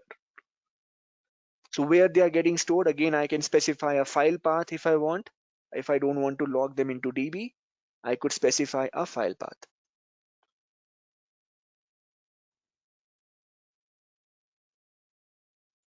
So for doing end-to-end logging, what you would use? Log4j. For looking at your system errors for initial analysis, what you would leverage? You would leverage syslogs. And again, you could control their severity. And as I mentioned, stack trace is available only for specific requests, not for all requests. So very helpful in doing your initial analysis if something is going wrong in your environment. So for initial analysis, this could be leveraged.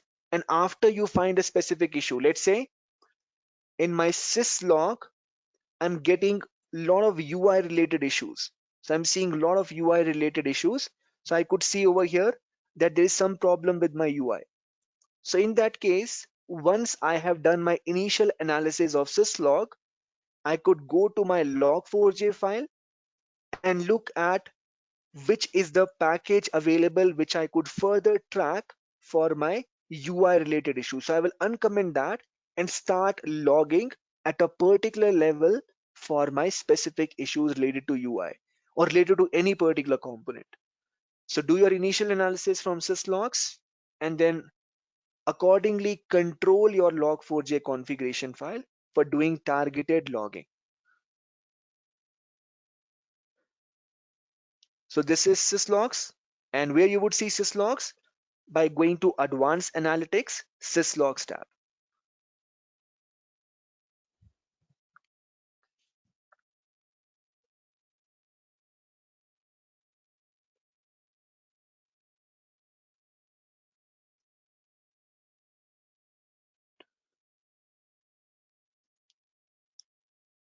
Then you have the last technique that is available is email redirection. Email redirection. Now, when we install SailPoint,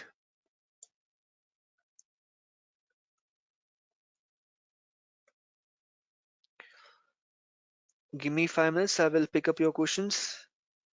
So import init lcm.xml. These are the two commands we wrote to initialize our compliance and our lifecycle manager module. These are the two commands we wrote to initialize our compliance and LCM module. So when we were doing that, we were seeing a lot of email templates were getting loaded into our environment. A lot of email templates were getting initialized. Now in SailPoint, what we could use, we could trigger email alerts if particular process is failing. If a particular task or a particular job fails, I could even trigger my email alerts. So this is my first defense mechanism by which trigger, I could trigger an email notification if a particular job, important job is failing. So we have this email redirection capability available, and there are three capabilities over here. First is leveraging SMTP server, which is generally leveraged in your production environments. Then what we have redirect emails to a file, and then we have redirect emails to a log file. To a log file over here, redirect emails to a specified address. So these are the mechanisms available. Again, this is for testing. If you're doing testing of email notifications, so this is again for testing. The difference over here is if you are configuring this approach, it leverages SMTP server to send notifications, but rather than sending your notifications to your end user, it will redirect it to the specified email address. So again, as I said, it is used for testing purposes. So rather than sending notifications to your end users, it sends to the specified email address. This will log your emails to a specific log file. In this case, no SMTP is required. SMTP server is required. What is SMTP over here? SMTP server is nothing but a relay server that could be leveraged. So this is outside SailPoint. SMTP server is nothing but a relay server to send your notifications to your end users. So it is nothing but a relay server. So let us look at this email configuration, email redirection capability. So go to global settings, and over here go to identity IQ configuration. So we have these three capabilities available in email settings. That is SMTP, you have redirect to email, and you have redirect to file. Now both SMTP and redirect to email leverages this SMTP server or mail exchange server over here. I could specify encryption type, which could be SSL or TLS. Both have to be configured or SMTP end. So SSL or TLS have to be configured on SMTP end. I could give my host, port, username and password. So that would be leveraged to send email notifications to the relay server, and then it will send it to my users.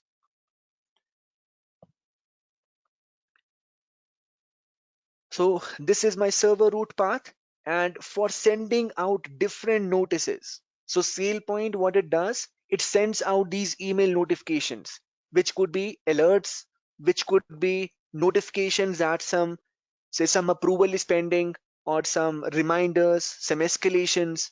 So different notices are being sent out, and by default, these templates are already provided in your environment. They were loaded when we were initializing SailPoint. So by default, to send out these notices. This templates, email templates are already provided. Email templates are already provided. We could again customize these notices as we will go ahead and do that. You could see these notices by going to debug page, and the object name is email template. So look at the different email templates that are available. For example, I would to look at policy violation email template. So I could see what will be in the body tag. So this is the notice that would be sent. So by default, these email templates are already provided in the tool, and we could leverage SMTP. I could say redirect to email. In redirect to email, again, the only difference is in this case, rather than sending emails to your end users, you would redirect your emails to a specific address for testing purposes. So you are specifying a redirection email address in this case. Again, it would leverage SMTP, provide username, password, and all those. Maximum email retries comes into the picture if your requested user address is not available. So if the requested resource is not available, SailPoint is going to retry sending email 20 times, after which it will terminate the process. So these are the two mechanisms. The third mechanism is redirecting to a particular file. So in this case, I'm saying if email notifications are triggered, I want to store it in a log file. So I have this log file called IIQ email log, and we want to test our notification mechanism as well as we go ahead into our implementation. So in this case, I'm saying that this is my email log, and I'm saying I would like to store all my email notifications in this log file that are triggered by SailPoint to test SailPoint notification mechanism. So in this case, what I'm saying that I would like to store it in a log file. This is the address from which emails would be triggered, admin@example.com. Again, what is the use case over here? So I could go down and configure these email task alerts. So I'm saying if any of my important job fails, what are tasks? In a preview section, we talked about task is a job that acts on objects. And we talked about that all aggregation in SailPoint. When we are bringing the data, all aggregation, refresh happens leveraging these tasks. So over here, I'm saying if any of these important jobs that are running to bring the data into SailPoint, now where I'm configuring at a global level. So I'm saying if any of my task fails, I want my certain L2 team members to be notified. L2 members should receive an email notification over here. So I could do that. So over here, what I'm saying, email notification failure. If my task fails, if my email notification failure over here, I would like to leverage this email notification template. This is task status, and I would like it to send it to my some members of my L2 team. So that could be done. Now this is configured at a global level, global task level. Similar configuration could also be done at individual task level. So let's say I don't want to monitor for all tasks, but for specific important jobs. So let's say this is one of my important job. So I could go to that particular job or particular task, and there also I could configure these email task alerts. So for example, I'm saying I would like it to get triggered only in case of failure. This is the email status I would like to send. So over here in my email template, we have an email template called task status that is sending the current status of the task and what failed over here, or what message returned. In case of error, what is the message over here? So that is being sent over here. So that could be configured at individual task level or at a global level like we were doing over here. So either configure it at a global level in Identity IQ settings for email task alerts, or configure it at individual task level like I am doing for a specific task.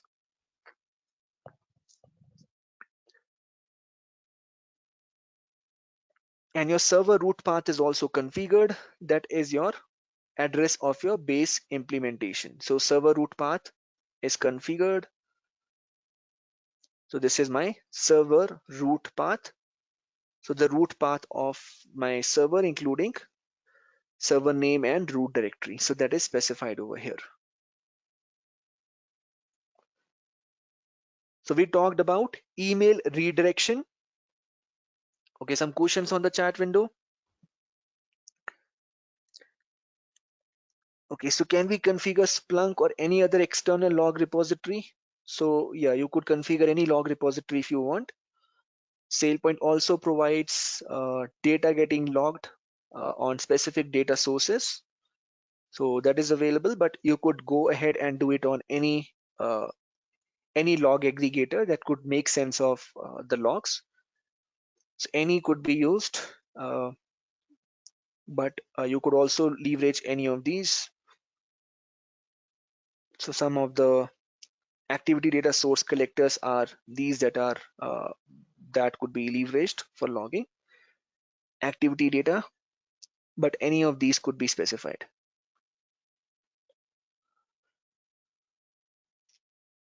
Can we send multiple scheduled task failures?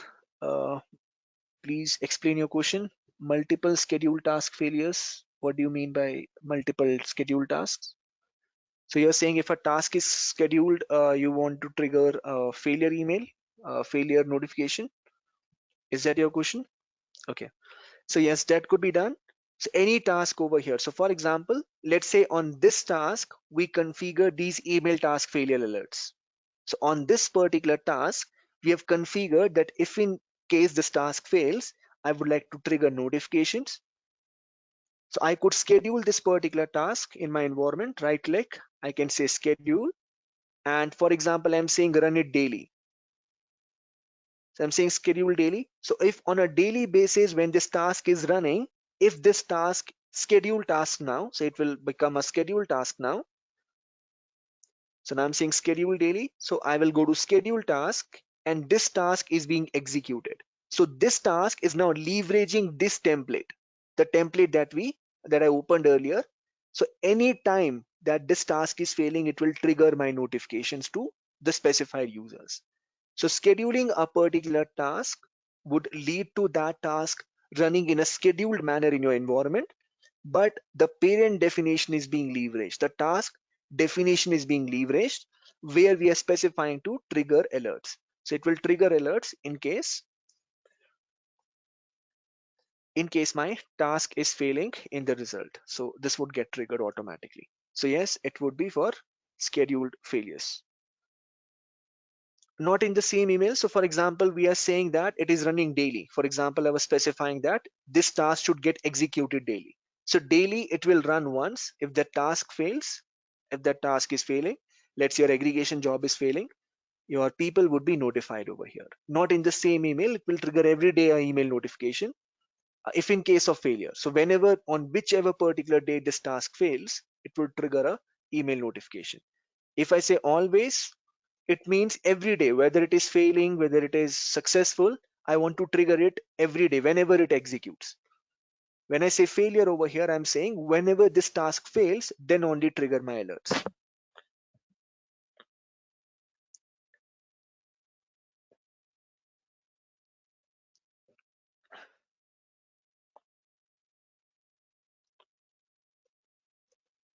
So we have talked about multiple techniques till now. What all techniques we have talked about? We have talked about, first of all, our important monitoring files, that is identity extended file.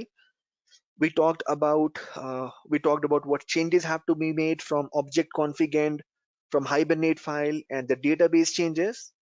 Then we went ahead and discussed about our after Hibernate file. We discussed about IQ properties file, where we also talked about encryption.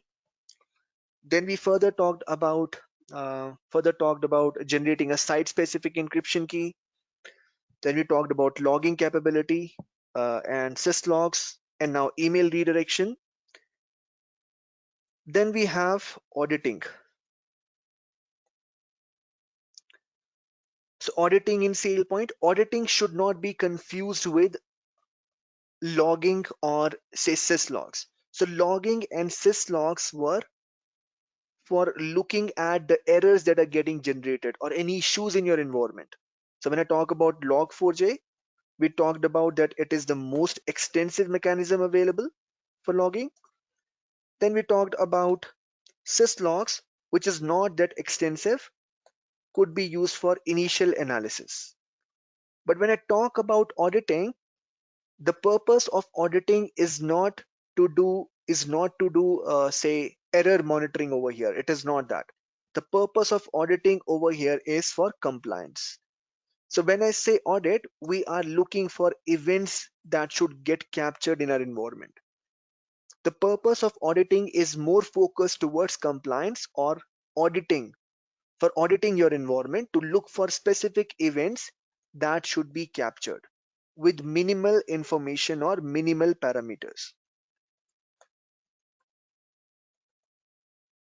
Remember, whenever I talk about any monitoring, I also talk about housekeeping activities. Like in Log4j, we had a rolling file appender. In syslogs, we were defining our object expirations. So make sure that these are defined in tandem, because you don't want these logs or syslogs to get endlessly stored in your environment. So you don't want that. So every time you have to specify object expirations or have a mechanism to do housekeeping. So for housekeeping, if I talk about in auditing, that directly have to be done at database level. So you have a specific table that is storing your audit events, and that has to be, so either you have to write a custom rule in this case, or you have to ask your DB team to do the pruning periodically. So what I mean to say over here, in all the other types that we had an automated mechanism by which we could control their expiration or control their pruning. Similar thing is not available in auditing. That has to be directly done at the database level.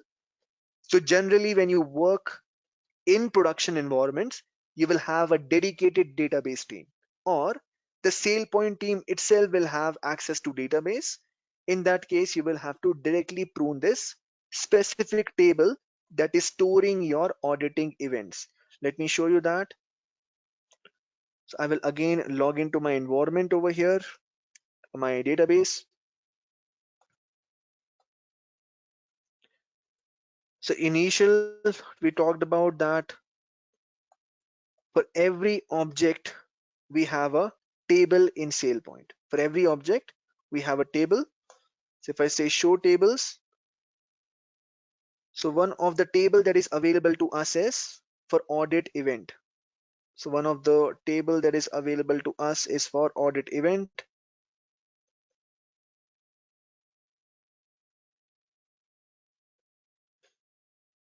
So you could see over here, this is where my audit events are captured.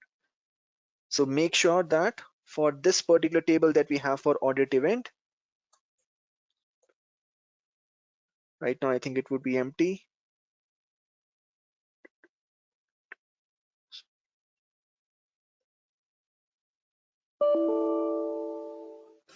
I think the table name is SPT audit event.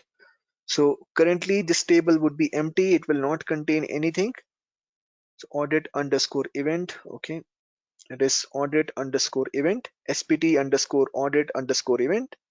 So all your audit events will be stored in this particular table.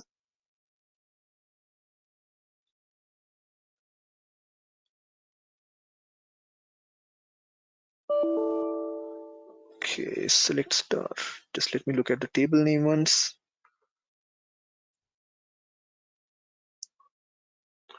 Select. Okay, so this is the table name and select star from. So this is my current event stored in SPT audit event.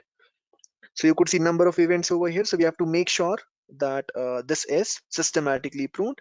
So this is my table uh, audit event that is storing all your audit events. So there is no automated mechanism to prune this particular information from audit events.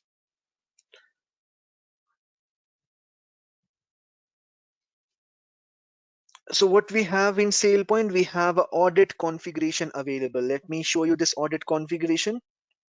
So to control auditing of events in SailPoint, we have an audit configuration. So where we could find this audit configuration? By going to global settings. And over here we have our audit configuration.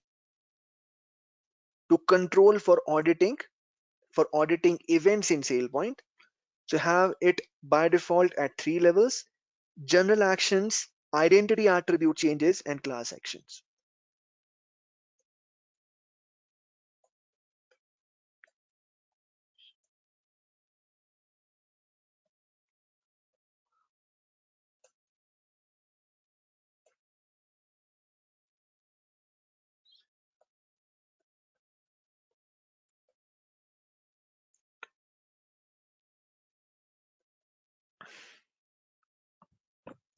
So general actions are general actions like server up, server down.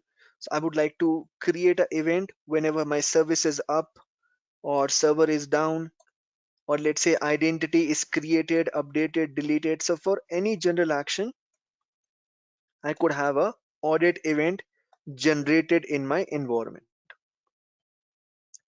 Identity attribute changes contains some default and contains, apart from default, contains only editable identity attributes. I will talk about what is that. And class actions contains your any of your CRUD operations. Let us look at these in our environment over here. So look at general actions. So a lot of general actions are available like login, log out, login failures, email sent, email failure. So depending on, there is no best practice over here. It all depends on your organizational need. What you have to, so what particular events you have to show compliance on, which particular events you want, for which you want an audit event to be created. So there is nothing called a best practice over here. You have to look at what events you would like to get audited in SailPoint. Let's say I would like to audit for create, delete, enable, disable.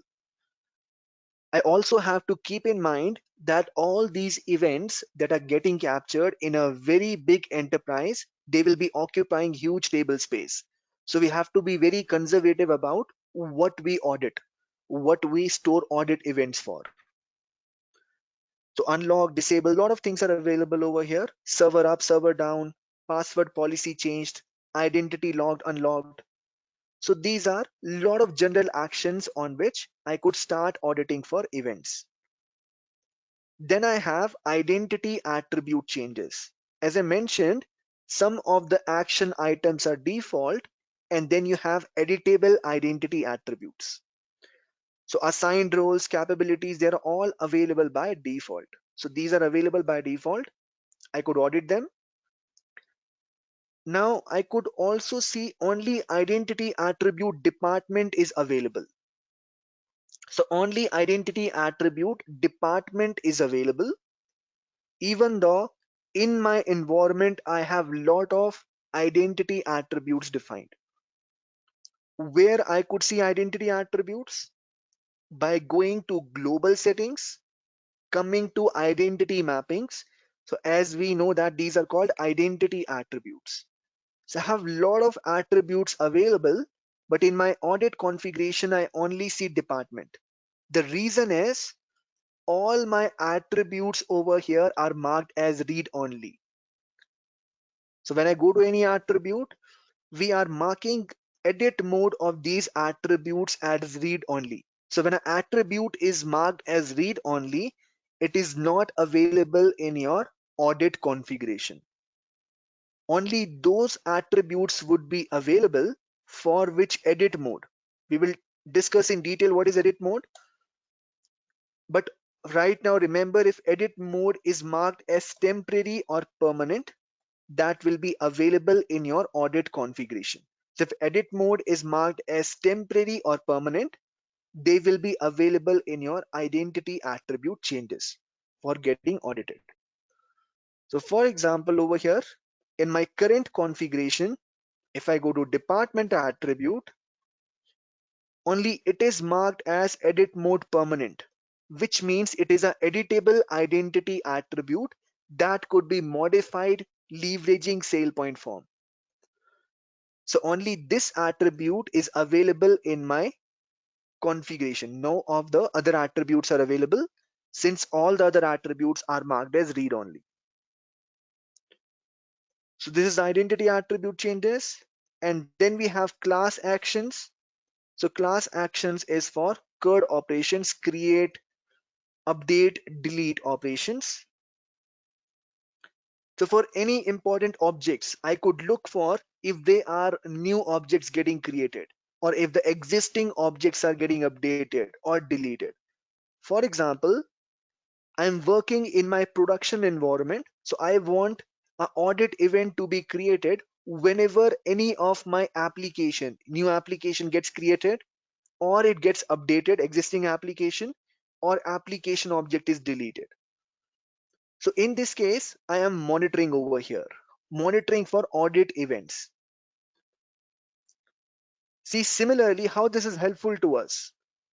So let's say my compliance requirement is that if any of my central configuration files, so these are important configuration files. Now let's say my prime requirement is that if anybody modifies these UI configuration file, I want an audit event to be created. I want to know who modified this particular file or when it was modified, what changed. So in that case, I could go to audit configuration and you would see that we have this auditing available for UI configuration, which means I could listen in for changes, listen in for events happening on objects in my environment. The focus over here is compliance. The focus of auditing over here is compliance. So I will go ahead and save this configuration. So these are create, update, and delete actions on different important configuration objects available in your environment. This could be your object config, mining config. These are some important configuration files, all available, all these objects. So this is my object config file. So these are all important configuration files available in my environment for which I could listen in for changes. So save over here. So we have actually modified it right now. So now where I could track for these audit events, go to intelligence, go to advanced analytics, go to audit search. So earlier we went where? We went into syslog search. Earlier we went into syslog search. Now we are going to audit search. Again, different filters are available like action, which action item you're looking for, which application for which you're looking for audit. So all these different filters are available. Again, I could filter on start date, end date. Right now, I will directly run my search without any filters. So see, all these changes are getting recorded. Now, right now, I made a change to my audit configuration. So when I open this particular change, it is saying the change was made to audit configuration. The change was made by administrator. Attribute name is operation. Attribute value is update. Look at the change that is being made. It is saying application which was earlier set to false, now it is set to true. So earlier this application create, update and delete was set to false, was not audited. Now we are starting auditing on those and the action was done by administrator. So it is giving you minimal information. It is giving you that an audit event has been captured with minimal parameters. Similarly, say this task was run. So I could see over here this task. So I could see this task was run, aggregate employees and contractors. The task name is action is run task. Source is administrator, and this is my task name. So minimal information is captured in this audit events. The focus is on compliance. Again, based on your filters, you could export these reports, export it as a PDF, as a CSV or a CF file. So you could provide these filters, whatever filters that you want, and export your data in a report, which could be sent to your compliance teams or your auditing teams. So auditing is another very important option that we could leverage.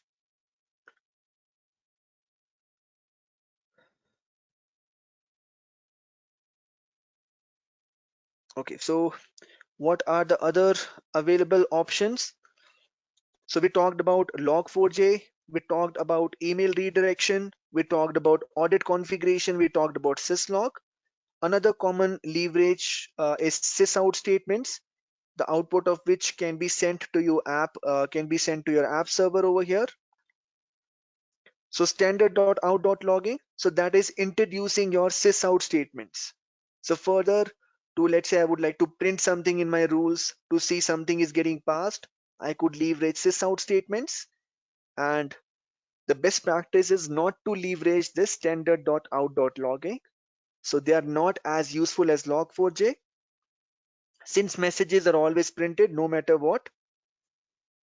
But just to see if that part of the code, it is able to execute that part of the code, we could leverage our sysout statements as well. So this is another practice that we could leverage. For example, I could go to debug page and I could show you over here an example. So this is one rule over here in which I want to print some identity information over here. So I'm leveraging different sysout statements over here. So for example, I'm printing users email, then different attributes. I'm printing, getting the object over here, that is Aaron Nichols. So if I run this particular rule,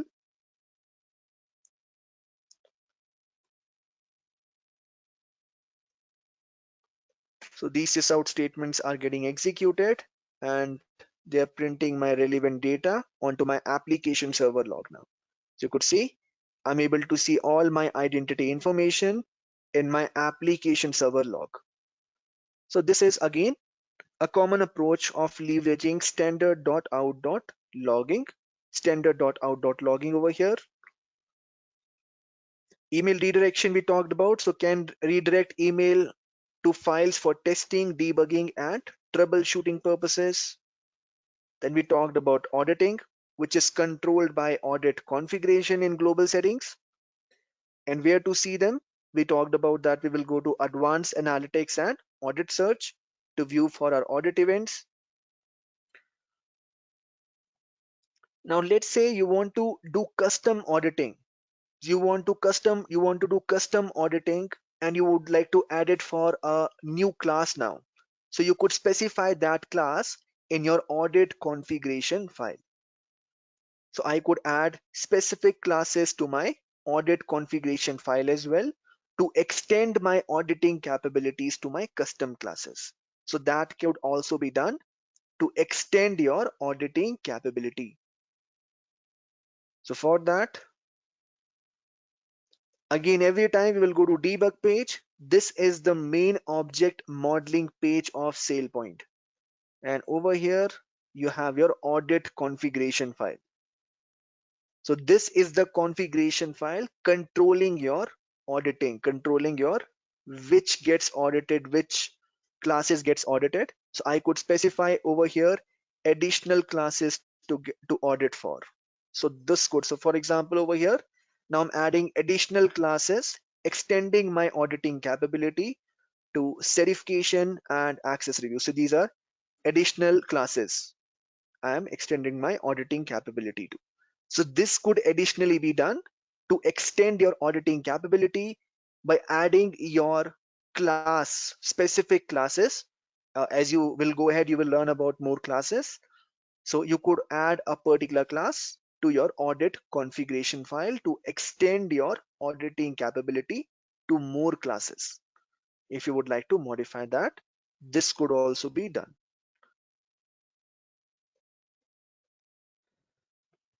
Then we also talked about syslogs.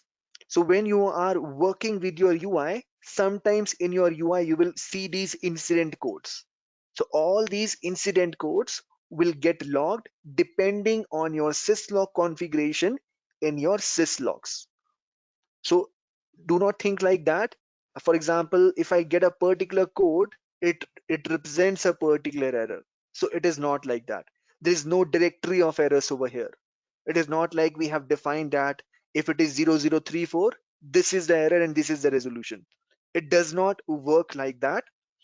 This code is assigned to uniquely track it in your analytics page in your syslog search, so that when you put in that particular code, you get details about that particular error. So I repeat, there is no standard directory of which code represents what, but when you go to syslog search, you could also search by incident codes. So for example, I want to see, I was receiving this error in my UI 4022. So I could say run search and I could see over here that what was the error over here. So I could see that there is some error related to heartbeat error over here, which is server crashed. So I could see, okay, what this particular error pertains to. So this is how it could be leveraged. Each when you're working in your UI, if you get any error, you will always see a code assigned to that error, like you see over here in this example. So that code could be searched in your syslogs for your initial analysis.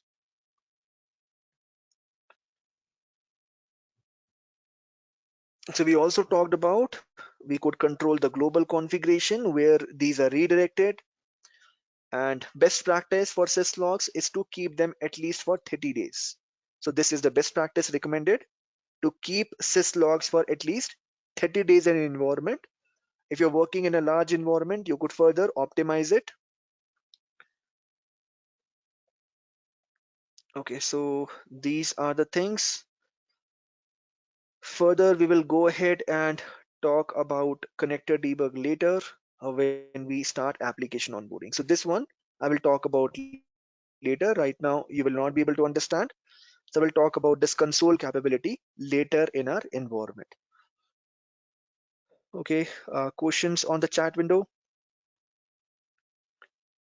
Okay, so no questions over here. Okay, so let us revise what all we discussed till now, and then we will take a break. So we started with discussing some important configuration files where we talked about, so first we talked about our Hibernate file, identity extended Hibernate file. So we talked about the importance of extended attributes, and then they could be defined at any level in SailPoint, application level, identity level, role level. And we talked about how we will go ahead and identify them and define them. Then we talked about IAQ properties file. In IAQ properties file, we'll also talked about encryption, and remember the task, important synchronization task that we talked about. So sync task, remember to run that. Then we talked about, further we went into our logging and configuration. So we talked about logging, in which we discussed about different mechanisms. So we discussed about log4j. We talked about syslogs. We further talked about our email redirection, and we talked about our audit configuration. So what we have done over here, we have set up our monitoring piece. So we have defined our monitoring piece, where at different levels we have enabled our logging practices, we have enabled logging capabilities, so that when I now start with my modules, like module 1, application onboarding, I'm able to trace my different responses. So I'm able to trace my different issues. So by enabling this monitoring capabilities, like things like for email redirection over here, I would be able to get what email responses SailPoint is sending. I've enabled my log4j, so I will get my detailed logging capability for different classes. So by enabling these logging capabilities, we have set up our monitoring piece by which we will be able to now monitor our environment over here. So by syslogs, we will be getting system logs over here, system error codes. So we are going in a particular sequence, and audit configuration will look for audit event. Remember, every monitoring mechanism have its own purpose. Some are more detailed, more extensive. Some are focused around initial investigation. Some are focused around compliance. Some are for looking at your email responses triggered by SailPoint for specific operations. And so after we come from break, we will talk about module 1 application onboarding. Any doubts in any of these topics that we discussed, please go ahead and discuss over here any doubts you're having in the topics that I covered today. So as I mentioned, incident code is nothing but whenever, so look at these. So if you go over here, what is the incident code? When you go to syslog over here, for every unique incident, a new code is generated. Let me remove this particular code. If I run my search, look at, for every event, a new code is generated. As I said, these codes are not referring to a dictionary that if I get a 4023 code, this is the issue in my environment. It is not that, but it is going sequentially to every unique incident. It is assigning a new code, as you could see. So for every incident that is happening, every issue. So in our global configuration, we were specifying, see, when I go to global settings, I was specifying over here that whenever you get a system error at error level over here. So whenever you get a syslog, a system log at error level, I would like a syslog getting captured in my environment. So what SailPoint is doing, whenever in the environment it encounters an error, it logs a new system log with a unique incident code, so that we could now track it over here and we could see what was the error message. And as I said, for certain issues, you will get a stack trace. You will be able to see what caused that particular error.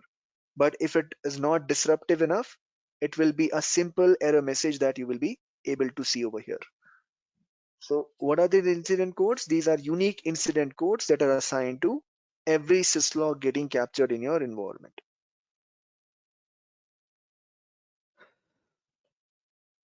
Any other questions, anyone?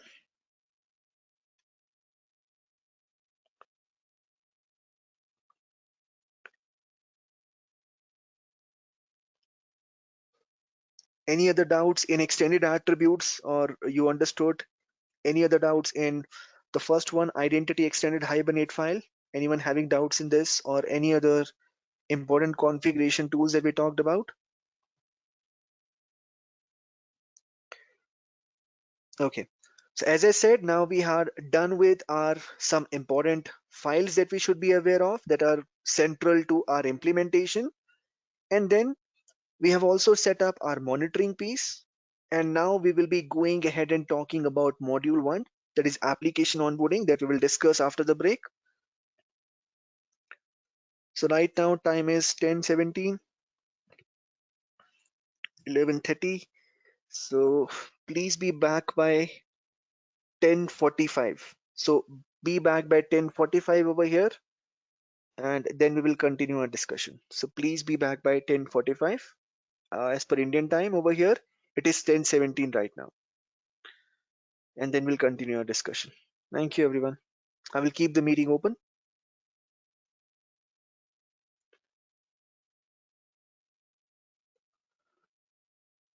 This conference will now be recorded.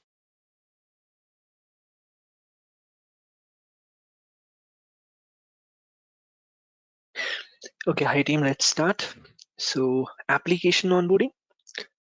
Okay, so first of all, what is application onboarding? When we connect an application onto SailPoint platform, that is what we call application onboarding, as we discussed earlier. Now the question comes over here. Now we have installed SailPoint, we have patched our SailPoint environment, all that things we have done by now. And the next logical step that we did is we set up our monitoring piece. Now the question comes, we have a lot of applications in our environment. Let's say we are starting a fresh implementation. So I have application 1, I have application 2, and all these applications will have users. So let's say we have 1,000 applications in our environment, and let's say we have 10,000 users. So let's say this is our user count, and these are the number of applications we are having in our environment. So in our environment, there are two important things. One is applications, and we have users. So we are considering we have 1,000 applications and we have 10,000 users. So each application will have its user count. Let's say we have 800 users in this application. In this application, we have 45 users. So as in application 3, we have, let's say, 9,000 users. Application 4 is having all my 10,000 users. And then I have application 1,000 with, let's say, only 6 users. So each application will have its own unique set of users over here. And this is my environment. Now the question comes, out of all these applications, which application should I onboard first? Which application should be onboarded first into SailPoint? So this is my question over here. So over here we have a concept of authoritative and non-authoritative application. So we have something called authoritative application, also known by other names like source of truth and trusted application.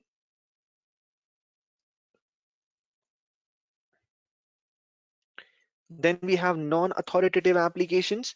So non-authoritative applications are non-trusted applications in SailPoint. So we have two types of applications, authoritative and non-authoritative applications. So what are authoritative applications? Authoritative applications in SailPoint are the applications that are first to be onboarded. These are the applications that are first to be onboarded in any environment. So first applications to be onboarded will be your authoritative applications. What are authoritative applications? Authoritative applications are the applications that contain your entire organization data. For example, your HR systems. So every user in your organization would be present in your HR systems, or let's say your directories. Directories like corporate directories like LDAP, you have AD, Active Directory. So application will be called as an authoritative application that will contain entire organization data, and this would be the application that would be the first to be onboarded in SailPoint environment. And generally, these applications will be your HR systems and or directories. So could be your HR systems like, so common example of these HR systems are applications like Workday or PeopleSoft. So either it could be them or either it could be directories. It could also be feed file extract from these systems.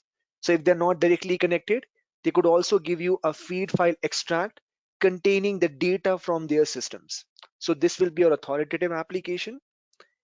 Now the reason is why we onboard authoritative application first, because leveraging my authoritative application, I want to create base correlated identity cubes in my system. This is what I want to create, base correlated identity cubes. So from my authoritative application, I want to create correlated base identity cubes. What does it mean? I want to create cubes for everyone in my enterprise. That is why I'm selecting an application that contains my entire organization data. So if I select this application, cubes will be created for every user in my enterprise. Unlike if I, let's say, select this application. If I onboard this application first, my base cubes will only be created for 45 users. So what I want is to create identity cubes for everyone in my enterprise. That is why I'm selecting an application that contains my entire organization data. So this is what we want to do. And then we go ahead and onboard non-authoritative application. So we have two rules of application onboarding that should be followed.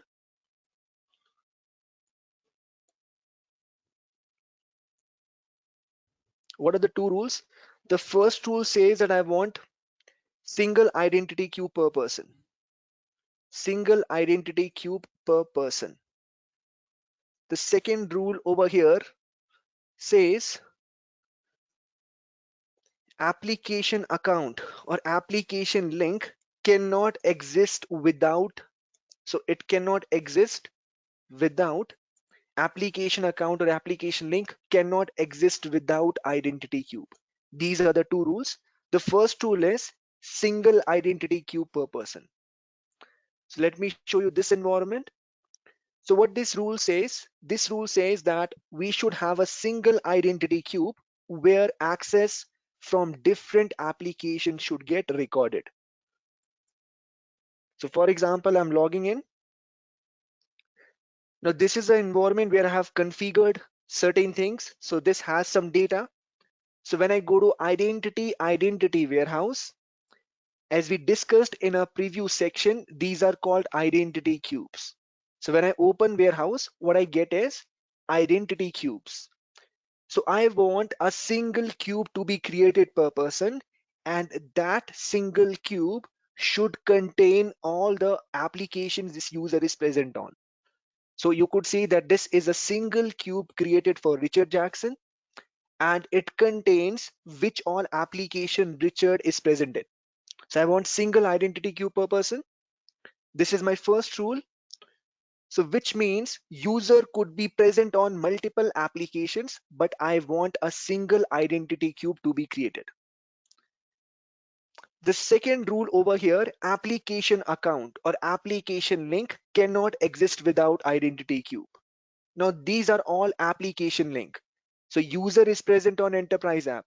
User is present on financials. Similarly, user is present on LDAP. So these are application links. They cannot exist on its own. They have to be mapped inside a cube or identity cube. This is rule number 2. So rule number 1 says that a single cube should be created per person representing his entire access. The second rule says application account or link cannot exist on its own. They have to be held inside a cube. So they cannot exist without identity cube.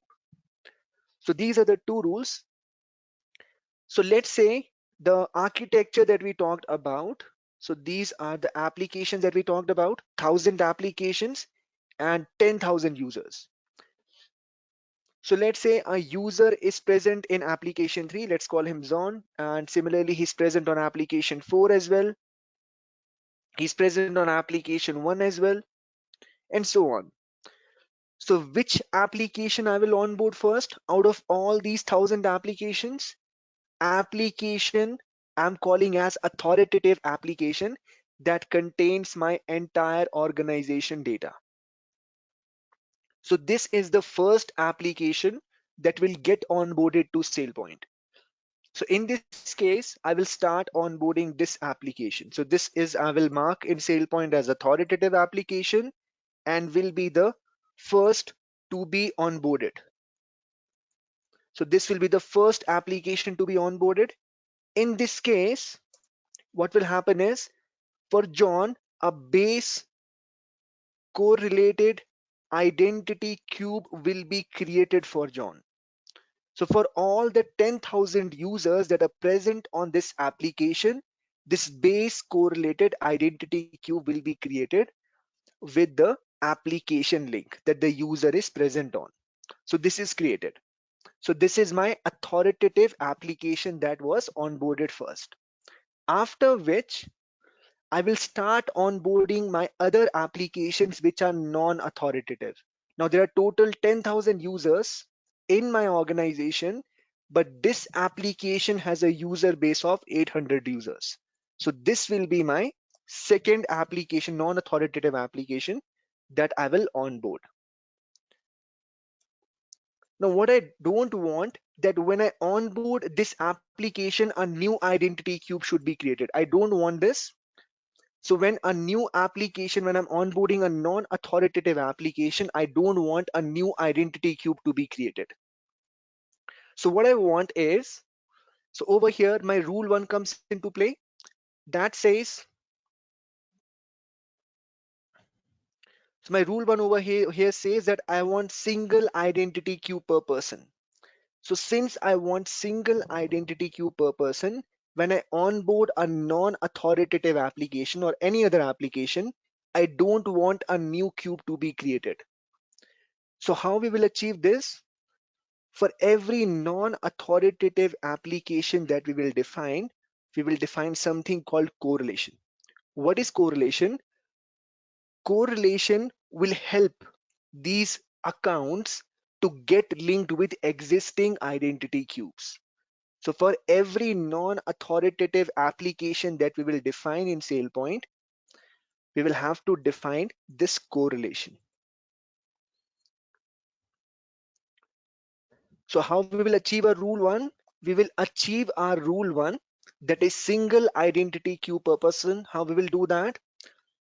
So we will create our base identity cubes, base correlated. When I say correlated, it means it is trusted by SailPoint. Why it is trusted?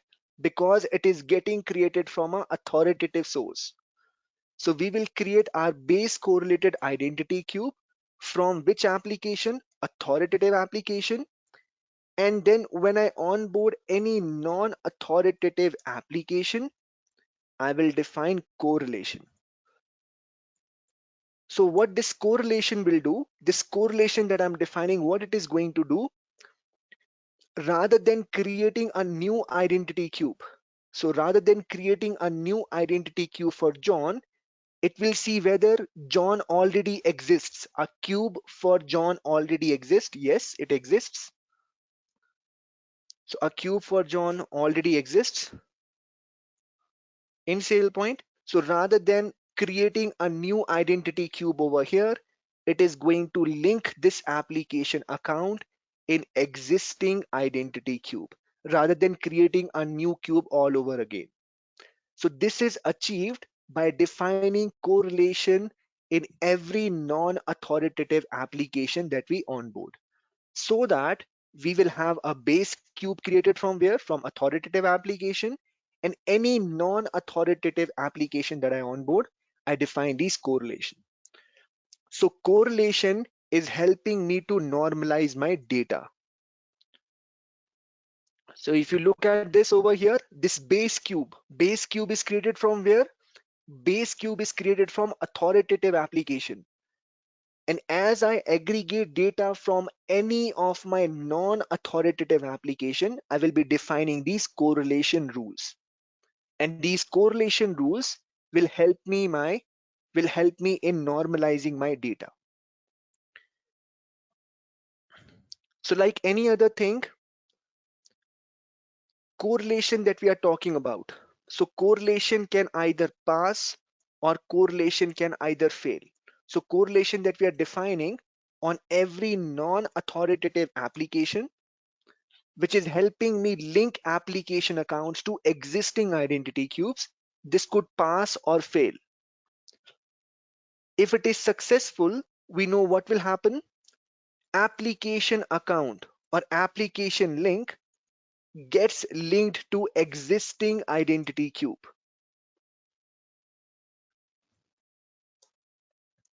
So if in case it is successful, if correlation that we are defining is successful, these application accounts gets linked to existing identity cube.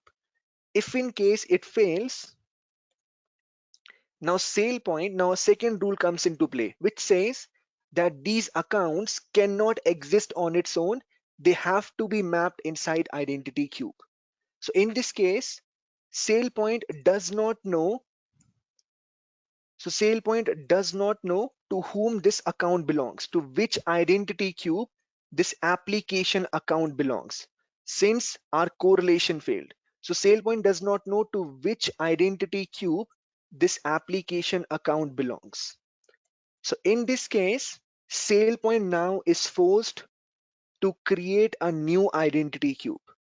SailPoint creates a new identity cube, and this identity cube we will call uncorrelated. Why uncorrelated?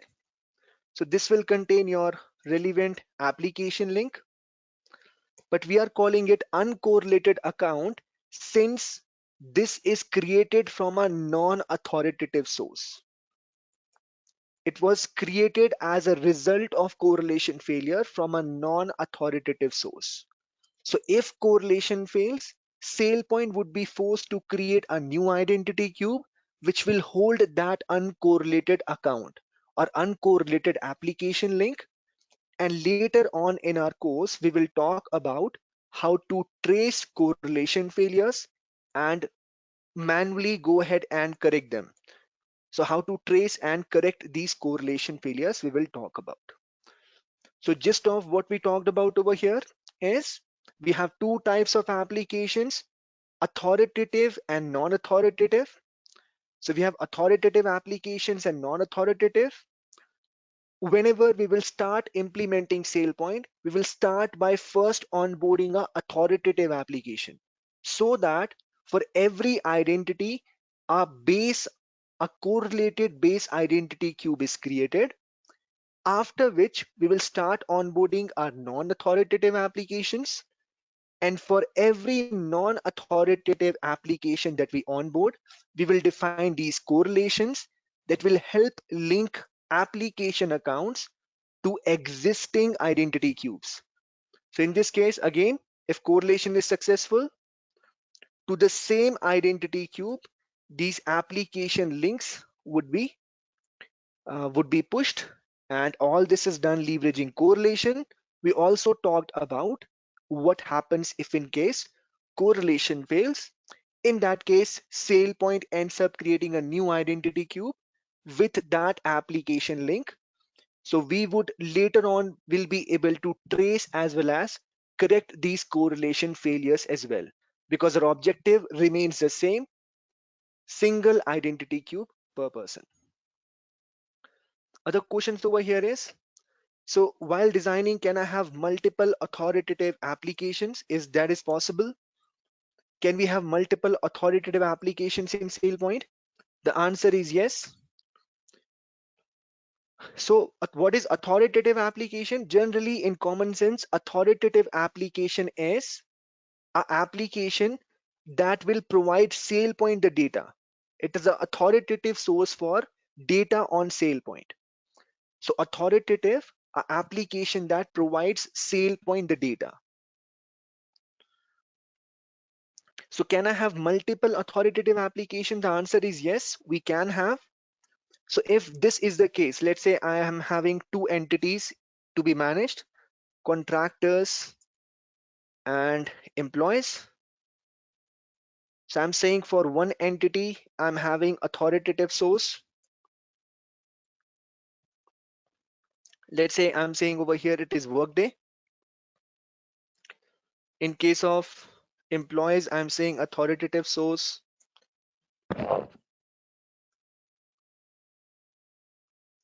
It is LDAP. So this is completely fine. This is recommended approach. So there's nothing wrong with this particular approach. In this case, I am having a dedicated authoritative source for contractors, a dedicated authoritative source for employees. So this is completely fine.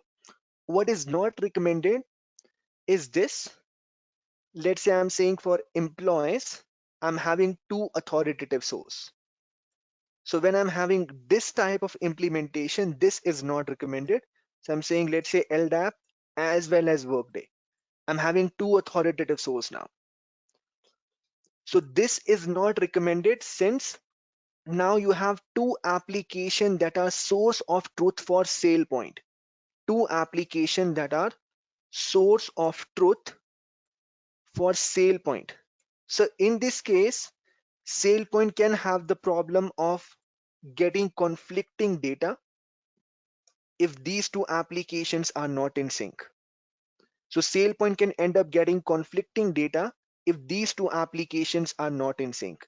So let's say LDAP and Workday are not in sync with each other. For the same user, they could send me conflicting data. So which could impact my provisioning to downstream applications. So this architecture, you would still find it in your some of your clients still use these kind of architectures, but this is not recommended since let's say for the same user I'm getting a different phone number from LDAP, a different phone number for Workday. So which phone number SailPoint takes depending on which is the last aggregation job that was run. So if for the same entity we have more than two authoritative sources, it is not recommended because this could lead to sync issues. So in our environment, we are setting up SailPoint for a fictitious organization, and these are the applications we will onboard. Over here, I have system of record, a dedicated resource or source of truth for employees, a dedicated application for contractors. So they will be my authoritative applications from which I will build my base identity cubes. All my other applications will be non-authoritative that would require correlation to be defined. So remember that the system of records, leveraging these authoritative applications, I will form my correlated base identity cubes. So I hope this is clear.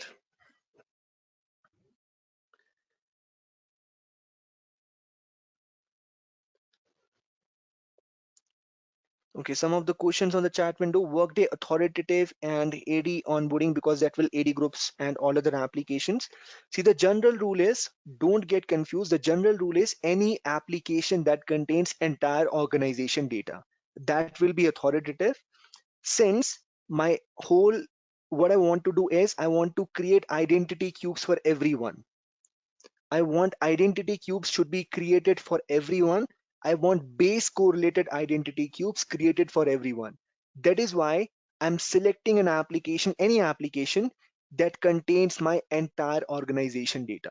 So that once I have the base cubes created for everyone, whichever application that I will onboard, I will link those accounts to those cubes that were created earlier, leveraging correlation that we defined. So leveraging this correlation, we will normalize our data in our environment.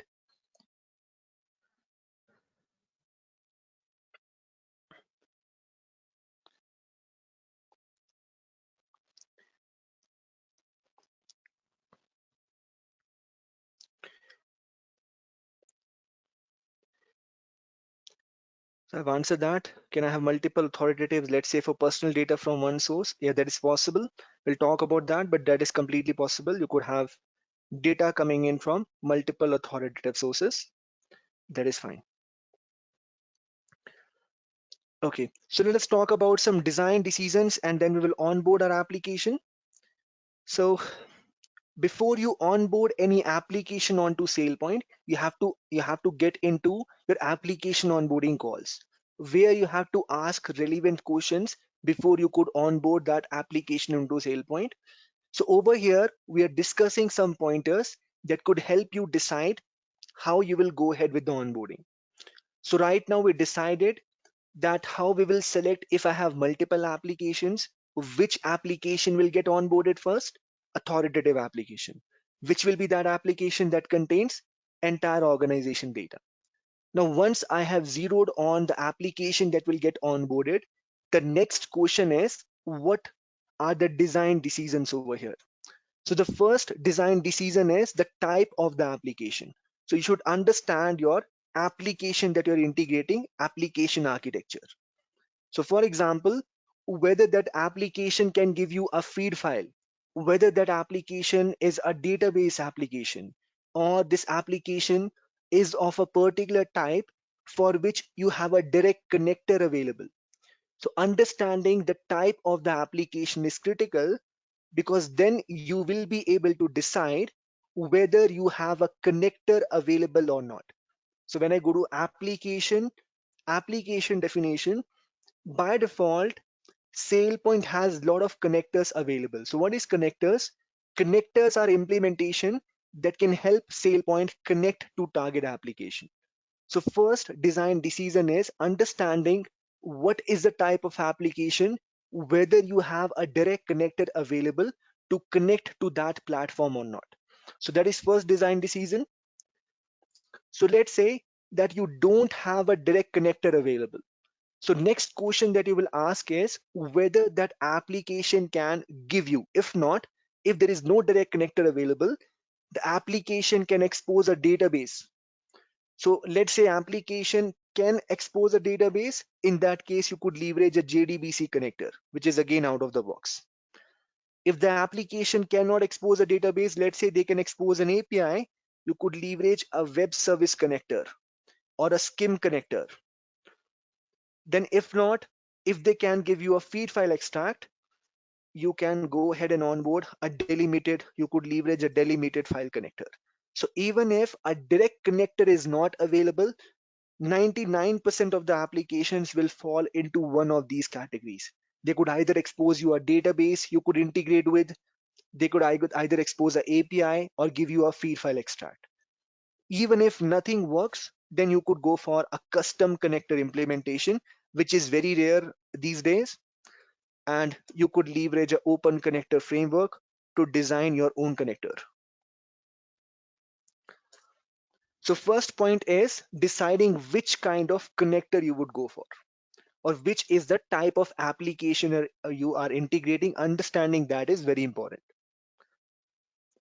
Now, second over here, second pointer is purpose of integration. So understanding why the application is getting integrated is important.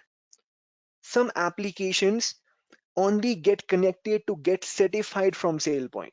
So certification is their need, that to a disconnected certification where they do not need any write operation from SailPoint.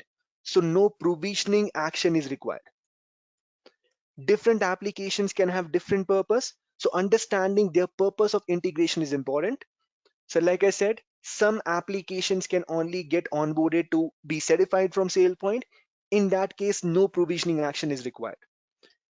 On other hand, some applications want SailPoint to manage everything on their target application. Let's say they would like to create users, update accounts, create groups. So they want all kind of actions.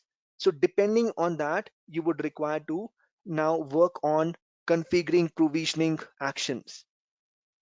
So depending on that, you could decide how much time it would take or what functionalities you will have to do. So once you decide on the type of connector and what all the application needs from SailPoint, you could leverage this direct connectors admin and config guide, which I talked about. So I talked about a guide, direct connectors admin and config guide. Let me show you that particular guide. So when you go to SailPoint software, I talked about that in SailPoint software in document folder, a guide gets shipped called Direct Connectors Admin and Config Guide. So once you have zeroed on the connector, you could understand what are the connector capabilities. For example, let's say I was integrating with Active Directory.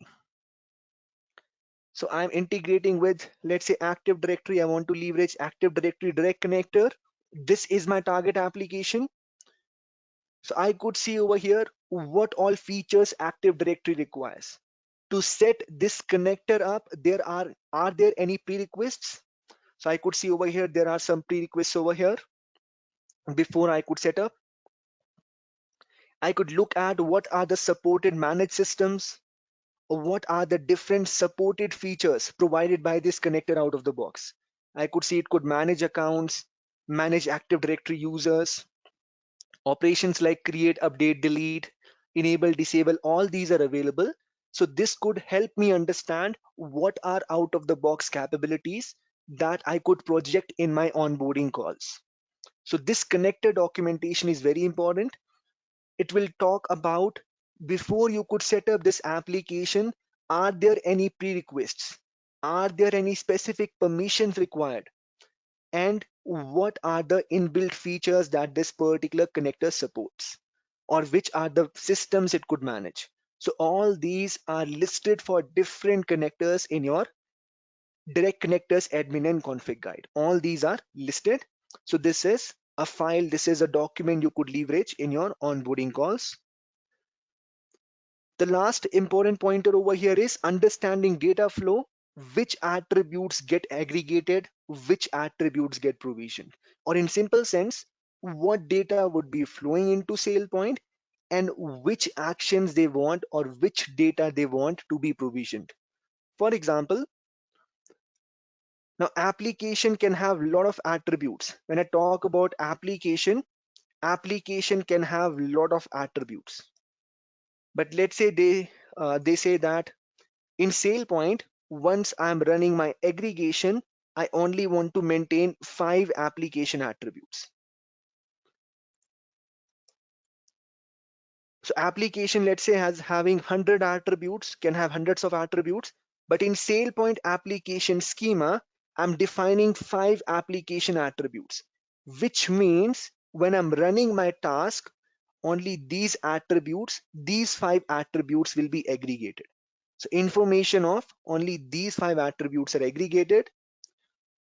Similarly, when I'm designing a provisioning action, let's say create, which attributes I have to set on target application. So let's say they could say that you only set the first name and cost center.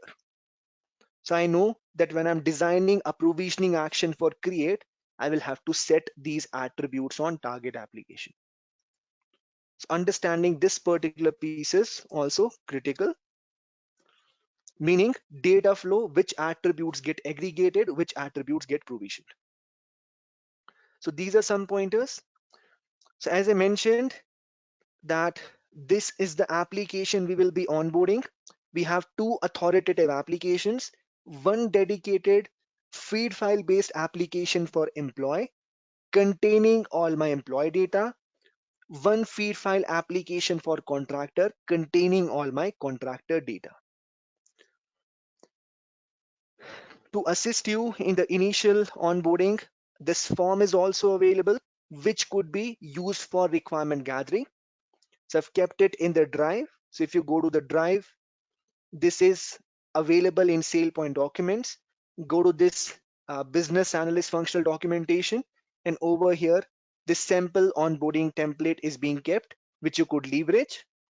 If you go through this, in business requirements, we are talking about some application details over here, like number of accounts. So we will know the size of the application we are integrating, like number of accounts or number of groups that this application is having, or what requirement is, what they want SailPoint to do on the platform, like read, creation, updation. So we know the purpose of integration. Further, if we are doing any enhancements that could be captured over here. On a technical level, we are understanding data flow. So that is which application attribute is linked to which SailPoint attribute. So understanding the data flow over here and whether they want any value at creation. So these are listed over here. Going down, so all your connection details like username, password to use, all those connection details would again be provided to you by the application team. So let's say URL, server name, database name. So for different environments, UAT, prod, PPR. So you will take this from your application owners. Any test cases that you perform, so whether they are successful or not, you could again leverage this document. And so these all could be captured in your environment. So this is a form you could leverage for initial application onboarding. So again, this is kept and you could leverage it. So let us start our implementation now. So over here, this environment, currently I have only one identity, which is what I got when I install my product. And currently there are no applications onboarded. So what it is saying, no authoritative application defined in the system, all identities will be marked uncorrelated. So till I onboard a authoritative application, it will mark all my identities as uncorrelated, meaning untrusted. So for SailPoint to mark identities correlated, I will have to onboard a authoritative application.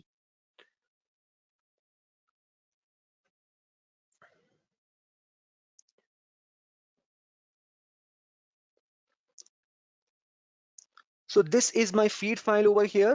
Now this I'm saying that is a extract which contains, so this is my extract that contains my entire,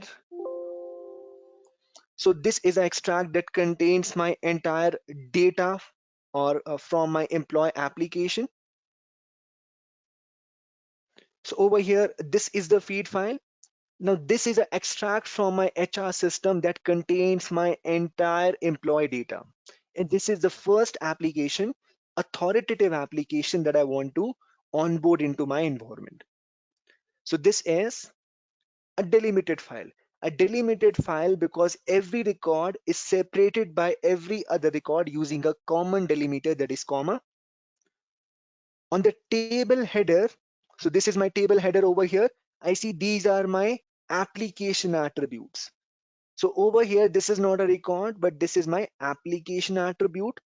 Over here, this is my extract of all the employees in my enterprise, and they are separated by a common delimiter, that is comma. Employee ID over here is my unique key, is my primary key over here. So employee ID is unique. Cost center over here is my multi-valued attribute. For the same user, I could see that there are multiple values. So all this information would be provided to you by application owner, which will be filled in these application onboarding forms that I talked about. So now what we want to do is, this is the first application that we want to onboard, and this will be my authoritative application. So let us start. I will go ahead and say add new application. Now remember, I have no identity cubes apart from SP admin right now.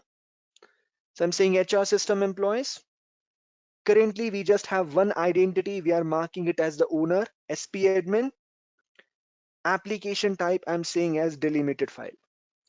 Now, application owner is the person who will receive all approvals, everything when later on we will try to, let's say, provision to this application. So all work items will be approved by this owner. This person owns this application. So as soon as I select a particular connector, what SailPoint does is it presents you a form that has to be filled to onboard that application. So let's say I'm selecting delimited file. So depending on my connector, the relevant form is displayed that has to be filled to onboard this application. So I will say this application type is feed file, delimited file. It is an authoritative application. So it says check this box if the application is authoritative for identities. Typically, these include HR systems or corporate directories. I will go to configuration, and now it is asking for file path, where this file is located. So either it could be local, file transport could be local, or it could be present across a server. So it could be FTP or SCP over here. So in that case, I could give my host, user, and password details to connect to that remote location and specify that file path over here. So currently for me, it is present locally. So I am saying this is my location of my authoritative file. I will try to do a test connection. So when I do a test connection, it says to pass the file, you must either specify a delimiter or a regular expression. Now all my data over here is separated leveraging a common delimiter, that is comma. So I'm saying that my delimiter over here is comma. And again, I'm trying to do a test connection. It is saying missing attribute column names. Now on my feed file, on the very first line, I have column names. So I will specify file has column headers on the first line. So again, I will try to do a test connection. And now it is saying retrieval is successful, but not able to iterate over objects since we have not defined a primary key or an identity attribute. So because of that, SailPoint does not know when one record is ending and the next record is starting. So for that, we will go to application schema. Now in application schema, you would see that whenever I onboard any application into SailPoint, I would be managing objects. What are objects? Objects are like account or group. So these are objects. Objects mean what on that application I want to manage. So when I start onboarding a delimited file connector, by default, we have an object type that we manage called account. So what you can see over here, that we have object type account that we are managing. We have object type account.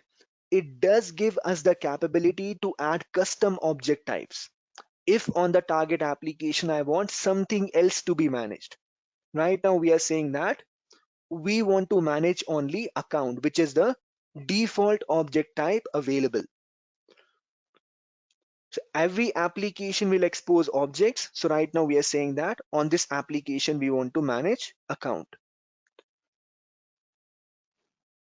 Now, one of the options available in delimited file connector, one of the features available is discover schema attributes.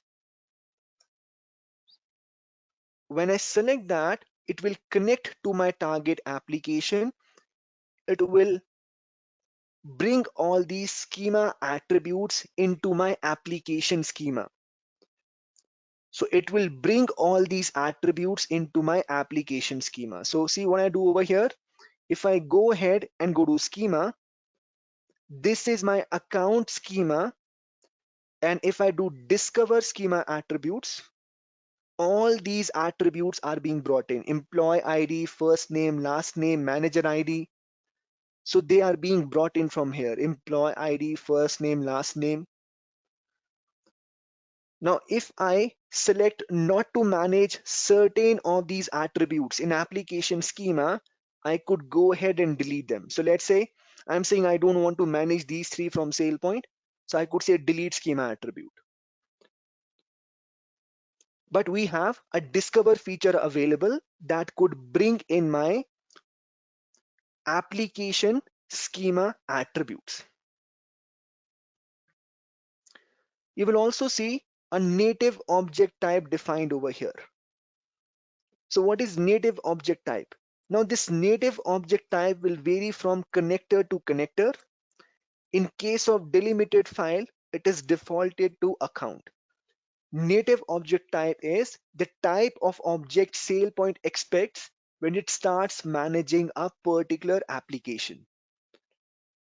So you see over here, if I go above, this native object type is pre-populated to account. If I would have selected a different application, let's say LDAP, this would be init org person, which means it depends on the type of application I'm onboarding. See, if I go ahead and in a different environment, let me show you with a different application. So this native object type is pre-populated depending on the type of connector you select. What is native object type? The type of object SailPoint expects to manage when it connects to a target application. So for example, I'm selecting LDAP over here, and see if I go to configuration, if I go to schema, in this case, it is pre-populated to init.org person. So what is native object type? The type of object SailPoint expects to manage when it is connecting to a target application. In case of delimited file, it is defaulted to account. It is pre-populated to account. So now what we have application schema, we have a pre-populated native object type. Another important point over here is whatever is part of your application schema, only those attributes are aggregated and only those attributes will be provisioned. So in sense, application schema controls what is brought into SailPoint and what could be sent to target applications from SailPoint. What is brought in and what could be provisioned. So whatever attributes you define in schema can be aggregated and would be provisioned. The next design decision over here is you will define your identity attribute. So this is the primary key leverage for iterating over objects. So employee ID was my primary key. So I will go to edit and set it as identity attribute. Then over here we have full name. I will go to full name and mark it as my display attribute. So display attribute will represent this application account on Identity Cube. What is display attribute? To represent, to display this application link on Identity Cube, a display attribute is leveraged. Once we have defined this, we also notice that cost center is a multi-valued attribute. For the same user, we are having multiple values. So we will go ahead and mark it as multi-valued attribute. With all these things defined, we will go back to settings and then try to do a test connection. So now it should be successful. Why? Because we have defined now identity attribute. So now it is successful. We also get a preview option over here. We also see a preview option. Now preview option works like a simulator. So it is not a, so what this operation is, it is not a write operation, it is a read operation. So before actually onboarding your application, you could preview the data that will get aggregated if the task is run. So this preview works like a simulator that does not store anything into SailPoint, does not store anything, but you could look at the data, you could preview the data, preview first 10 objects and see how your data is going to look like once it is aggregated. The limitation is it can only iterate over first 10 objects from your target application. So this is a good testing functionality to see how your data is going to look like once it is aggregated. So I will click on preview and I could see over here James Smith, Mary Johnson, D. Archie. Remember, this data is not getting anywhere stored in SailPoint. So I could see over here James Smith, Mary Johnson, D. Archie, John, Patricia. So this is how my data would look like if it is aggregated into SailPoint. So this gives me a simulation to preview my first 10 objects from my target application. Once this is done, I also want a rule. I also want to write a rule. And as part of this particular rule, I would like to set password of all the users in my environment, all the cubes that will get created. And as part of this, I would be leveraging these rules tab. So I will go to these rules tab and I would leverage this creation rule. Now I will use the inbuilt editor Now, whenever you are working with rules, everything that you have to work with is already available over here. Like which argument, what are the returns, what is the type of the rule, when this particular rule will be called. So in this current rule, we are setting our password to XYZZY. I'm saying identity.set password to XYZZY. We're setting our password to this particular value. And this is my creation rule for set password.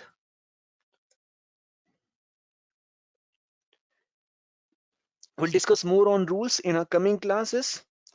But right now in this rule, we are leveraging this method to set our password to XYZZY for all our identities. I will select this particular creation rule. And with this particular process, I will go ahead and save my application.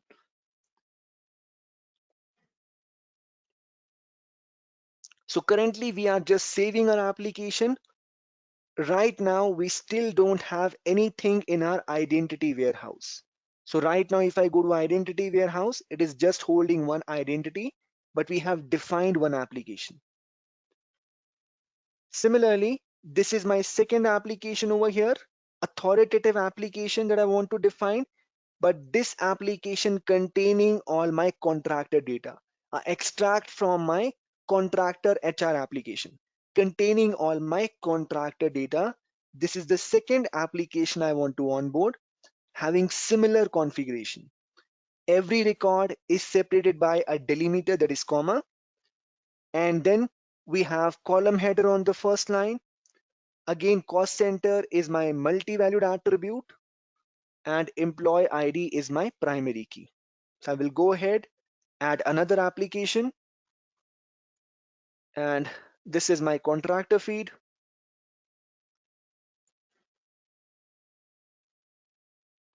I will say owner is again SP admin. Application type is delimited file.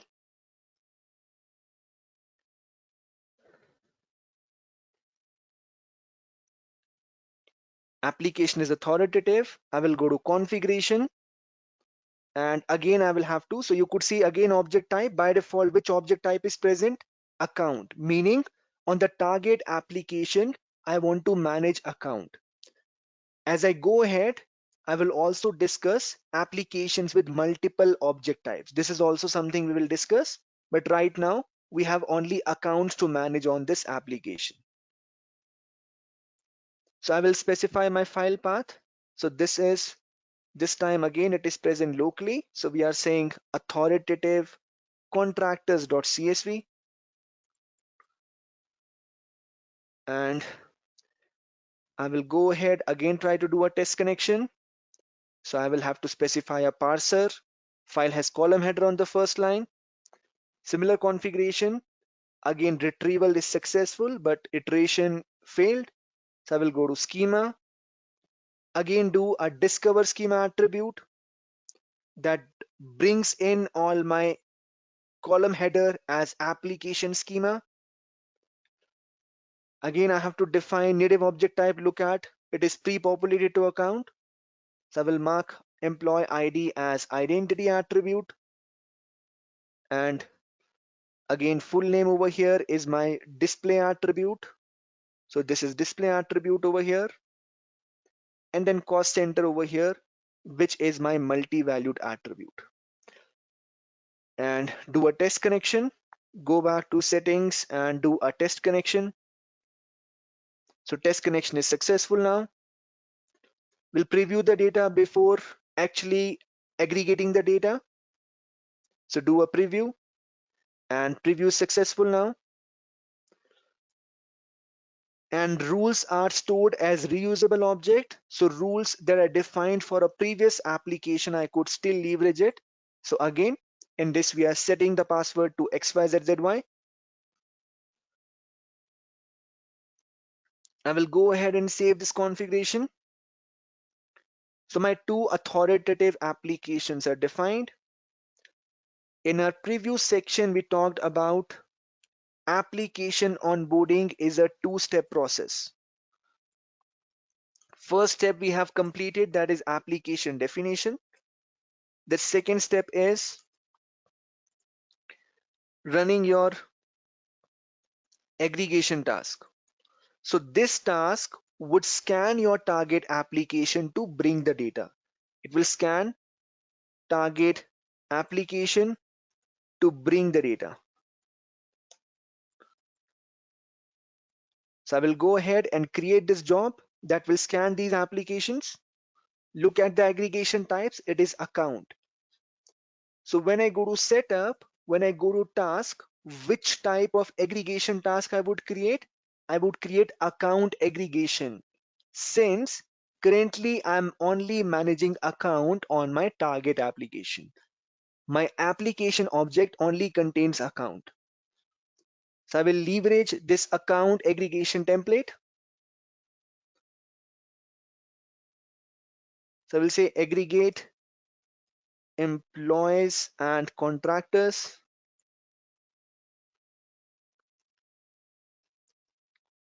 So I will go ahead and scan which application to scan. So I can select and drop down. So I am doing it in a single task.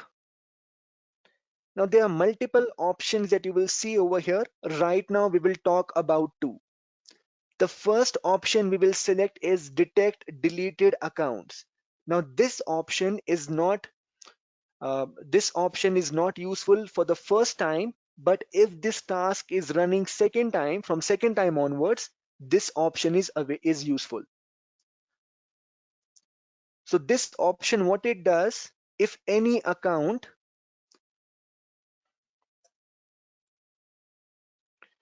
is deleted from target application, let's say a user is getting deleted from target application.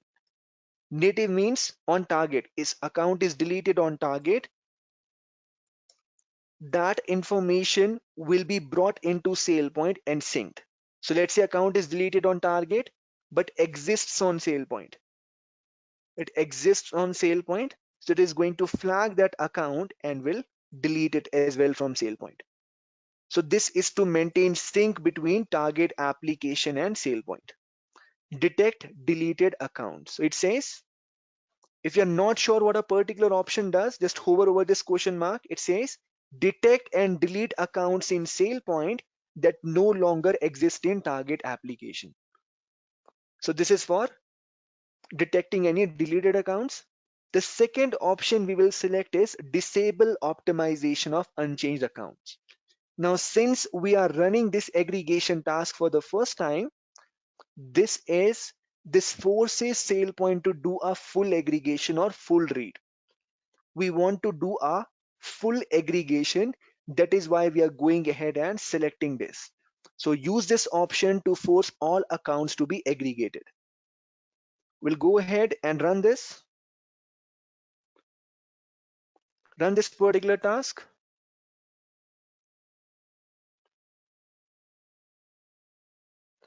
And we can go to task results and look at the status of this particular task.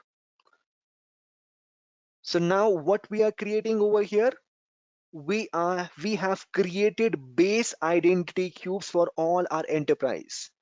So identity is created, account scanned. So now when I go to identity warehouse, let get refreshed over here. So when I go to identity warehouse, now I see all these identity cubes getting created in my environment. When I click on any identity, I could see that only username is populated. So this is identity attribute that is getting populated because in application schema, we have defined one display attribute. So when I go to any application, we defined one display attribute. So in schema over here, this was a display attribute full name. So this is being leveraged to populate my username. When I go to application accounts, again, this Aaron Nichols is getting populated because of my display attribute that is full name. So I could see this base identity cube was created and now it is holding my application link, which application user is present on. and all my attributes are coming in, which were part of my application schema. Now, since the application that we onboarded was authoritative, all these cubes are authoritative over here or correlated. To verify that, I could go to debug page, and now I can click on about, and I can come down over here and I can see identity stats. So active identities are 230 over here. Active plus correlated identities, which we created right now, are 229. Why they are correlated? They are correlated because each of these identities contains my authoritative application link. These identities were created because of this authoritative application which we onboarded. So this is why they were created. So with this, I will end my session for today, and I will take the questions, and we will go ahead and then onboard our non-authoritative applications in our next session. So today we onboarded two authoritative applications, which are our system of record. And then we will go ahead in our next section and onboard the other applications.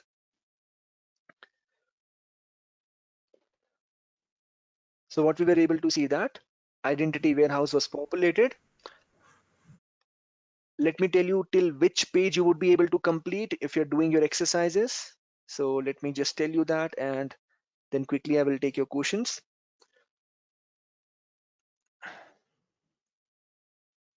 So if you're doing practicing on your VM, you would be able to complete till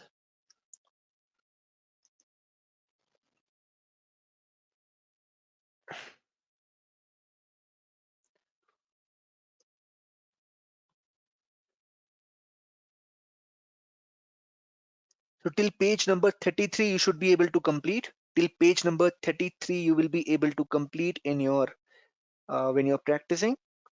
So this is till the page number you would be able to complete. Till page number 33 you should be able to complete in your exercise deck in module 1. Okay, so let me take the questions now.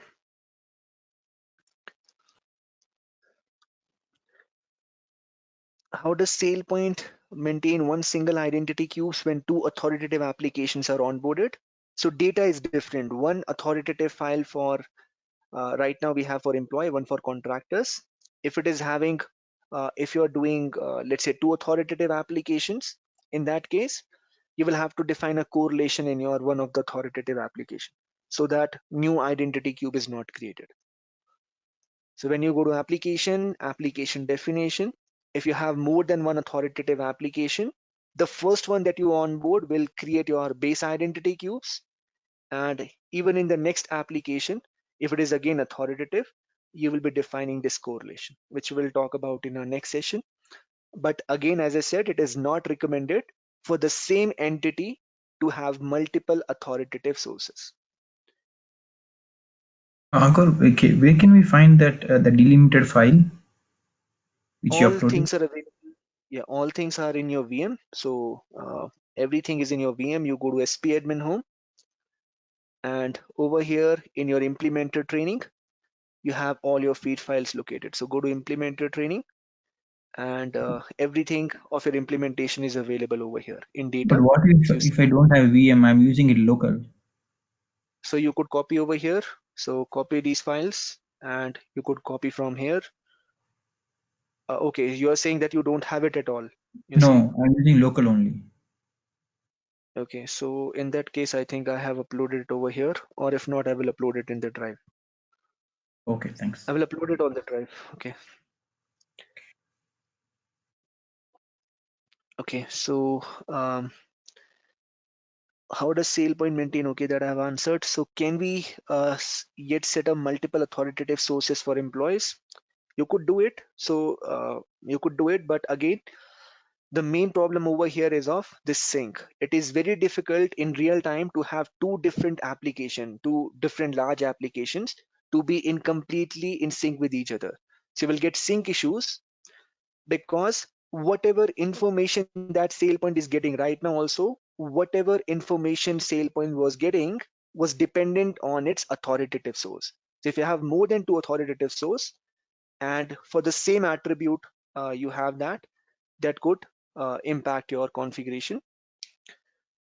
So you can have, but again, there could be sync issues that could impact your downstream applications.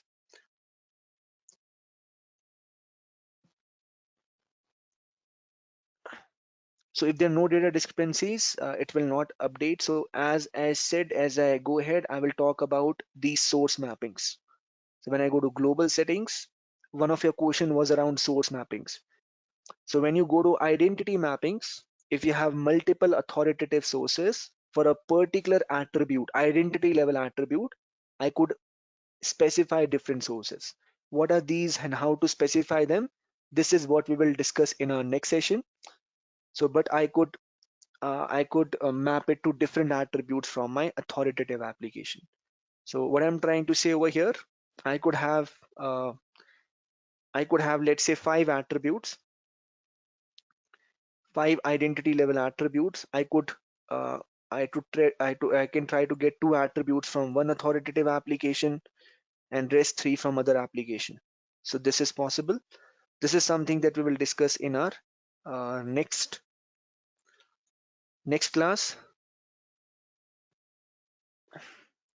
So we have something called source mapping, and we will discuss this in our next session. Okay. Ankur, I have one question. Yeah, go ahead.